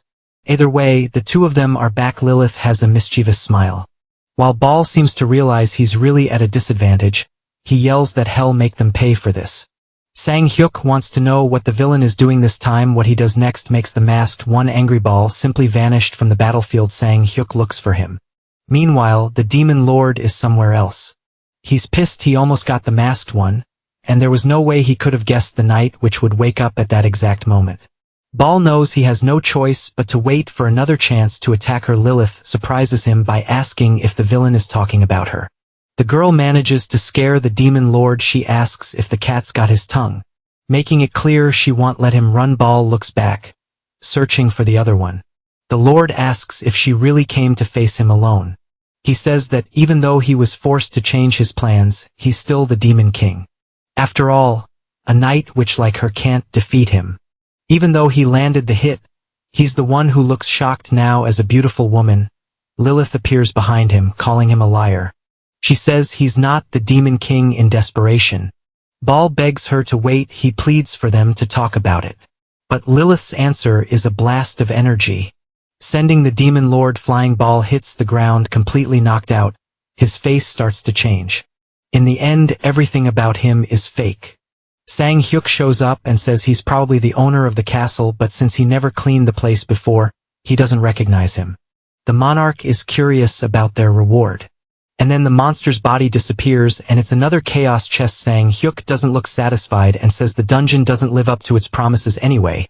Lilith goes to check what's inside. She's hoping to get a pretty bracelet. But Sang-hyuk cuts her off and says it's time to decide. She has no idea what he's about. So he reminds her about the contract terms. After all, he gave her the choice to continue or cancel the contract once she became an adult. Sang-hyuk seems worried about it. But he tells her to think carefully because once she decides, there's no taking it back. He says hell, give her some time. Before he leaves, Lilith calls out to him. The night witch seems shy. She says that before she woke up, she only thought the guy was someone really powerful, and after waking up, she's sure he's someone she could never defeat. Sang-hyuk thinks about what to say. He tells her to worry because he won't hurt her, and the queen asks if she should thank him for that. Anyway, she's made her decision. Lilith asks if leaving him will make her a target for the other players. But she also says that if she stays by his side fighting them one after another, she'll disappear from this world someday. That's not what she wants. She wants to live in this world for a long time, so she doesn't really have any doubts. And she asks if the safest place is near her master. Her words seem to hit him. Sang-hyuk smiles and says she's right. Lilith is happy with that. But she has one condition. She wants to know if she can finally call him a papa. That catches him off guard, but to Lilith's happiness, he agrees. Meanwhile, in the snowy desert, the team is camped out in a safe spot. Ian the guildmaster is there. The blonde guy notices something in the distance. A silhouette appears in the middle of the snowstorm. Sang-hyuk is finally back and they seem happy about it. Ian says he's running a little late. Sang-hyuk confirms that he really is. Then the absolute guildmaster wants to know how it went over there. Without going into details, he says it went fine. And the blonde guy wants to know more. Sang-hyuk says he cleared the castle successfully and says they won't be able to do it. It's already night in Seoul. Sang-min is already in bed. The guy is sleeping pretty peacefully. Until he's taken somewhere. He wonders if he's dreaming. Sang-min finds it fascinating and thinks it's dimensional travel. A voice asks the sunset swordsman to wake up. The guy isn't in his room anymore. Sang-min wants to understand what's happening, and where he is. Adult Lilith appears in front of him. Sunset swordsman asks who she is. Lilith asks if he doesn't recognize her. He finally realizes, and behind him Butcher says he's never seen him without the mask before. The big guy compliments his looks. He says he gets that the kid is confused, and that they got there through dreams too. But Butcher will talk about that later. Right now, he asks if the kid knows what that is, but Sunset isn't sure even though it feels familiar. Then the big guy says, it's the chest of chaos. Sang-min quickly realizes he must be in the place his brother went to raid. Sang-hyuk ordered the masked mercenaries to grind experience points there, and figured it would be good hunting grounds. But Butcher can tell because that's the chest of chaos was left still. Sunset asks if he thinks the Emperor Guild is just gonna sit back and watch. Butcher tells him not to worry about them because the masked guy said head handle. That just makes the boy even more confused. Meanwhile, at the other guild's camp, Ian wants to understand what he means by not being able to clear it. Sang-hyuk says he can tell him how to clear the place, but it'll be useless for them. The blonde guy wants to understand what he means by that. Ian tells him not to try to weasel out of the promise, and the masked guy says he'll explain why and that he needs to listen carefully. Sang-hyuk explains that to enter the place you need high mental strength and says that looking at their stats they haven't reached that level. Ian suggests using items to boost it, and the masked guy asks if they have that. The blonde guy tries to get one off him, but Monarch warns there aren't many items out there that can do that since they're rare, then asks why he should give his to him. He says that even if the man gets in, that's just the beginning, and asks if he really thinks he'll get through everything. Ian tries to argue with Sang-hyuk at that moment. The masked guy notices something on the master's finger that puts Sang-hyuk on alert. He says his work is done and he wants to rest. Sang-hyuk asks Anton if the guy can take him to the hotel. That's not pleasant at all for Ian. The two of them head out by car. Anton is the one driving, and Sang-hyuk is riding along. The masked guy starts by saying the kid doesn't look well and asks if something's wrong. But the vice master says nothing is bothering him. Sang-hyuk asks if he's sure, like he's reading his thoughts. Getting straight to the point, he asks why Ian was wearing the ring he returned. Anton tries to make an excuse, but the masked guy says not to tell him. He just gave it to the man and says he's aware of Ian's greed. Sang-hyuk has a message to pass along. He says the ring doesn't belong to him. It belonged to his family. That seems to scramble the vice master's mind. So they keep going to the hotel. Anton stays awake even though it's late.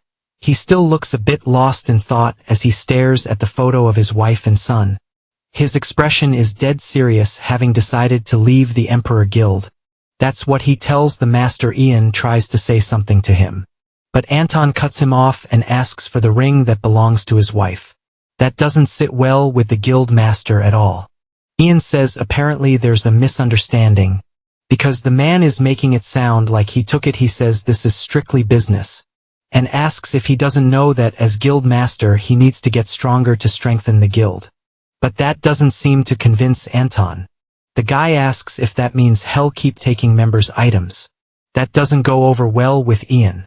The Emperor Group's master stands up, then grabs Anton by the shirt. Ian asks if he really wants to meet his end tonight, but Anton again asks for the ring, saying it belongs to his wife, annoying the master even more.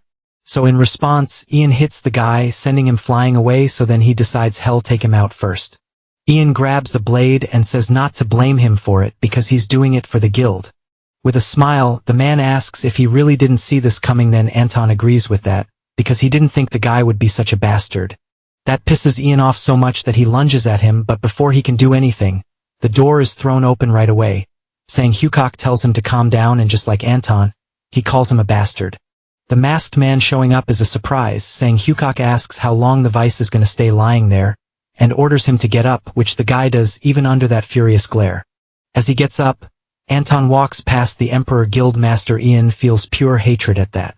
He tells the masked man there are lines even he shouldn't cross. The blonde says this is their guild's business, so he suggests he stay out of it and leave, but Sang-hyuk surprises him by saying he shouldn't be so sure, because it does involve him, and he says he doesn't remember giving him the ring. Sang-hyuk walks up to the guild master, saying his name and his position. Then he asks Ian if he's lost his mind. His words and him being that close scare the blonde. Sang-hyuk declares that from that moment on, the Emperor Guild Master will be Anton. While Ian asks what he thinks he's doing, Anton tries to say he has no intention of becoming Guild Master. But the monarch has more to say. He says that if he ever sees Ian again, the Emperor Guild won't exist anymore. Then he says if anyone disagrees, Now's the time to speak up. The masked man also says he'd be more than happy to fight the blonde. Meanwhile, at the masked man's castle, the man walks down the hallway. His name is Lee Hyukok-suk, director of the Player Management Bureau. Lilith asks him to wait inside, saying the masked monarch will be here soon. The office's golden double doors are opened, and the man is left alone in the room. Hyukok-suk's eyes widen, because now he knows this is where the masked monarch lives. Saying Hyukok appears behind him, startling him as he says it's been a while since they last saw each other. The director greets the masked man politely, and meanwhile Lilith says she'll give them privacy, adding that if he needs her, just call. Alone, saying Hyukok asks the man to sit. Getting straight to the point, the monarch asks what he came here for, and the director reveals he knows he'll use the land in front of the castle. The masked man says if this is about the price, he thought that was already settled.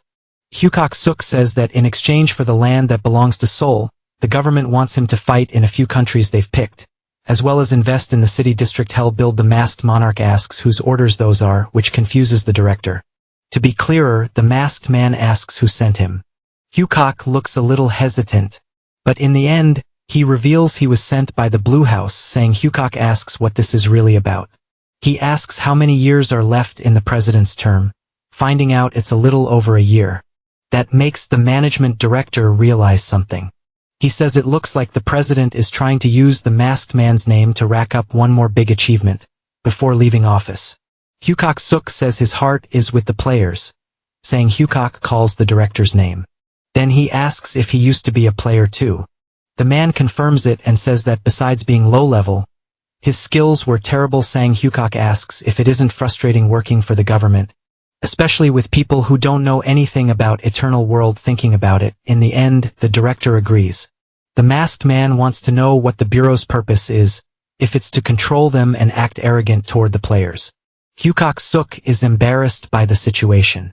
He says he doesn't want to do it, but it's beyond his power. Saying Hyukok takes the moment and asks if it were within his reach, would he be willing to change things more directly? He asks if the director would do a better job. Hyukok-suk just says he doesn't know how that would even be possible. Then Sang Hyukok says, for others it might not be, but for me the solution is really simple. And then he reveals he's going to privatize the player management department, leaving Hyukok-suk completely shocked. But for that, the masked man wants him to promise one thing, that he won't act like his superiors. Then Sang Hyukok is clear when he asks if he can do that with his head down, and in a low voice the man says yes. More confident, he says he'll do it if the masked one gives him a chance. Focused on the Blue House, a black car stops at the entrance, with the door open for someone to get out. It's Sang Hyukok dressed in his suit. The young man's look is serious and confident with his entourage. He goes inside. The masked monarch is warmly welcomed, and his visit is well appreciated, because someone is happy they're finally meeting. The president of South Korea says it's a pleasure to meet him. They meet in a room. Young Min-ho says he knows he's a busy man, so he thanks him for accepting his invitation in a joking tone. He asks if he can call him monarch. Sang Hyukok has nothing personal against the president. He even voted for him during the election. However, the stories he heard when he returned to the real world were more than disappointing. He hid in bunkers while people were being killed by monsters, and instead of looking for a way to deal with this national emergency, he's trying to reform the constitution to allow a second term. Min-ho says he greatly boosted the department's reputation in Korea, and for that they'll always be grateful. Still, the masked one cuts him off, asking him to get straight to the point. The young man asks him to choose his words more carefully, but the president says it's fine and asks them to let the masked one speak. He also suggests they drop the formalities. Then, the foreign minister introduces himself. Jang Ha-tae asks if he wants to build a city district in front of the castle, and the masked one confirms. He continues, and says the government of the Republic of Korea will allow it under a few conditions. Then a sound ends up catching his attention. He looks at Sang-hook, who has a terrifying expression. Monarch says there's misunderstanding because he's not looking for permission to build, and that he's just letting them know he's going to do it. That ends up irritating the mustache guy. He introduces himself as the leader of the Korean National Party. Hong Pyo complains about the masked one's manners, claiming that since he's the youngest there, he should refer to the others as sir. But Sang-hook ignores him completely.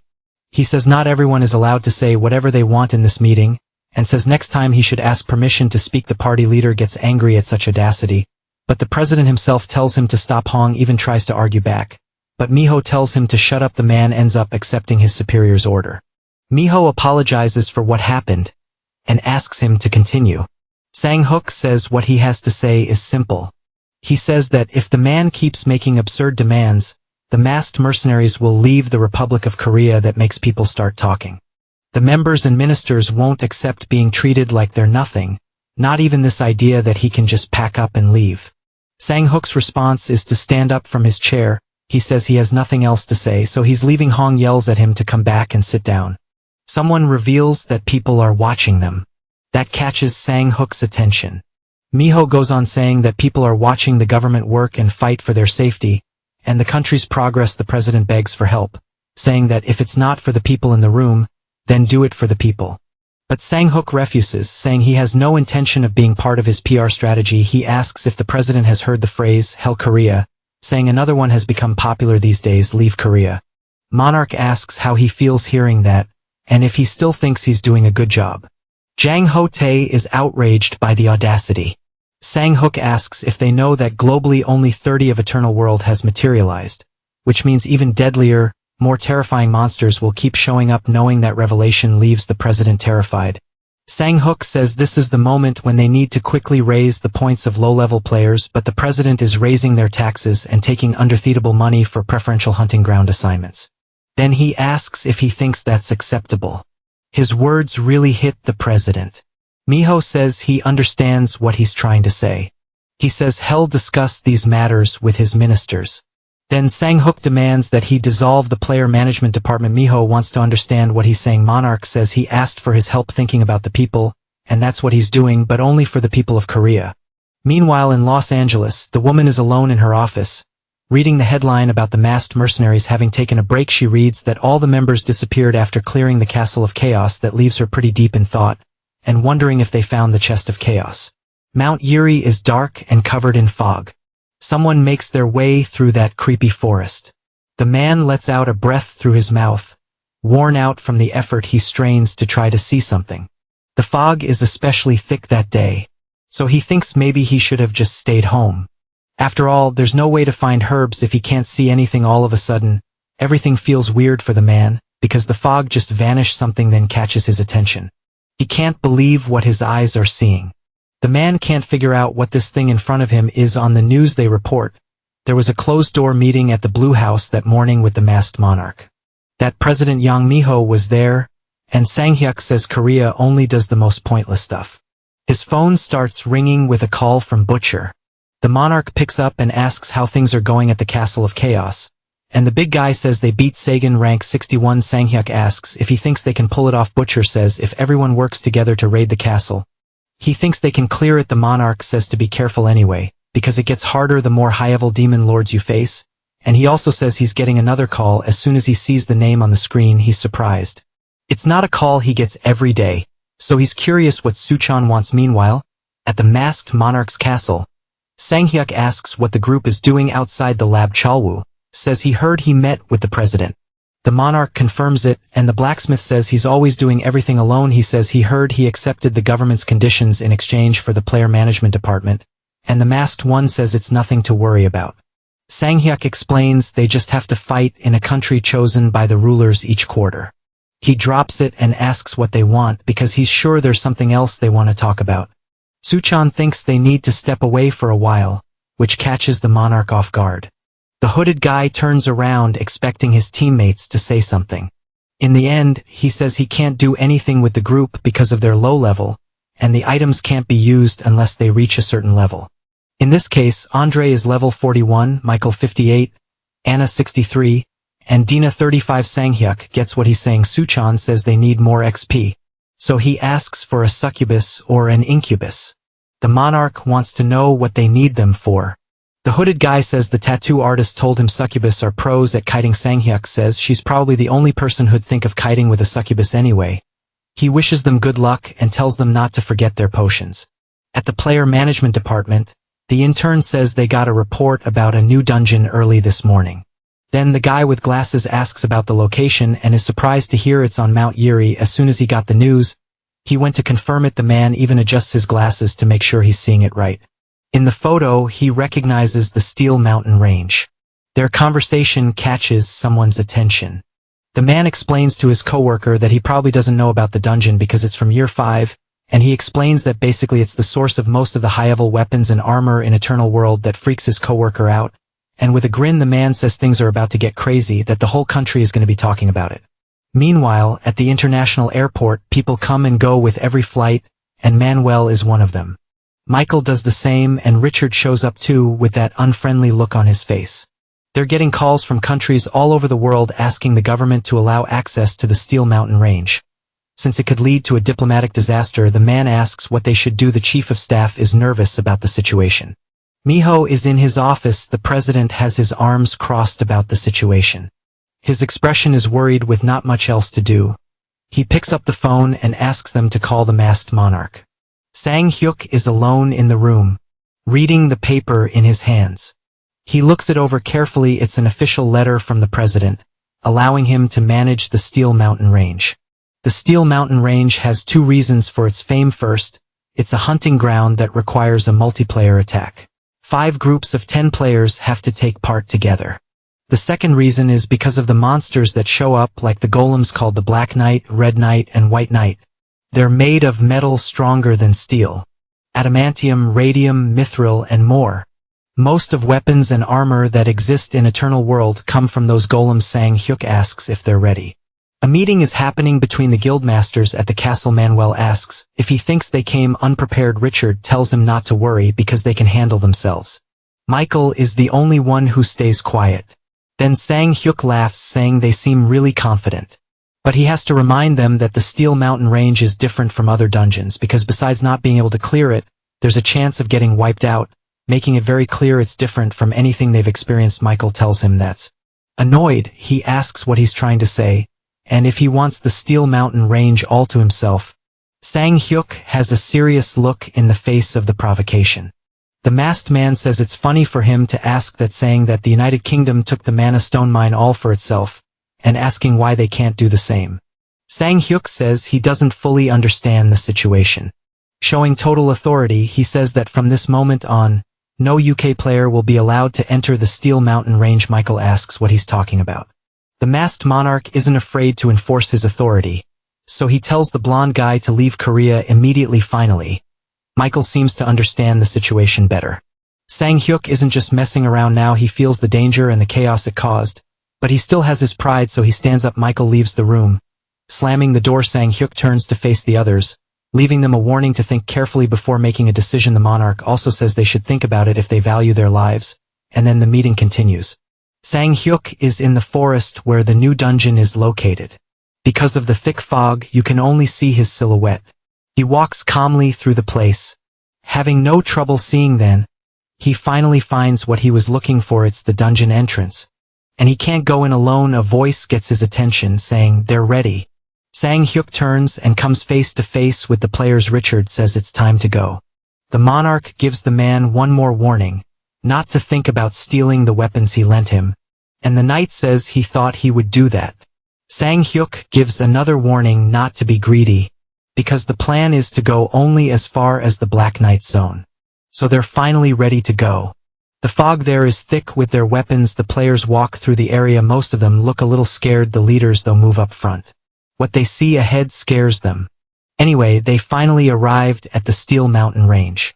There's something right up ahead. Sang-hyuk tells everyone to get ready, because this is the Black Knight. The monster's gaze shines intensely. Quickly its attack starts, knocking players down like they're just bowling pins. Sang-hyuk doesn't waste time watching. He grips his battle hammer, Braki, hitting the shield hard. The Black Knight stays tough, and it soon counterattacks the masked man. Sang-hyuk yells to crush it. Then he makes another attack, making the Black Knight irritated. The monster then grabs its 2-pronged weapon and swings it toward the masked man. Sang-hyuk tells the players to back off. He easily jumps, dodging the attack. The tip of the monster's weapon gets stuck in the ground, causing multiple explosions in the soil. Several players get hit by the blasts, which also head towards Sang-hyuk. But he easily dodges them all using dimensional steps. Sang-hyuk aims his hammer as he jumps. The Black Knight only has time to look, then take the heavy blow. The part where it got hit is completely cracked. Sang-hyuk gets ready for another one, hitting the monster with another hammer strike. With the impact, the Black Knight gets thrown back. Sang Hyuk jumps, raising his hammer to keep attacking. Just his stare could wipe it out, but the hammer is enough to get it done. The Black Knight is smashed into pieces, and just like that, Sang Hyuk defeats the first golem. The other masters watch, impressed. Richard doesn't know what to say. Everyone looks at the masked monarch in total silence. Then something catches Sang Hyuk's attention. A window appears, saying he gained 1200 experience points. To him, the fight was fun and rewarding. Another sound catches his attention. The two golems decide to show up. This is going to be really fun for him. That's how Sang Hyuk plans to make the place his main hunting ground. Our video ends here. If you liked it, leave your like. See you next time. Bye bye.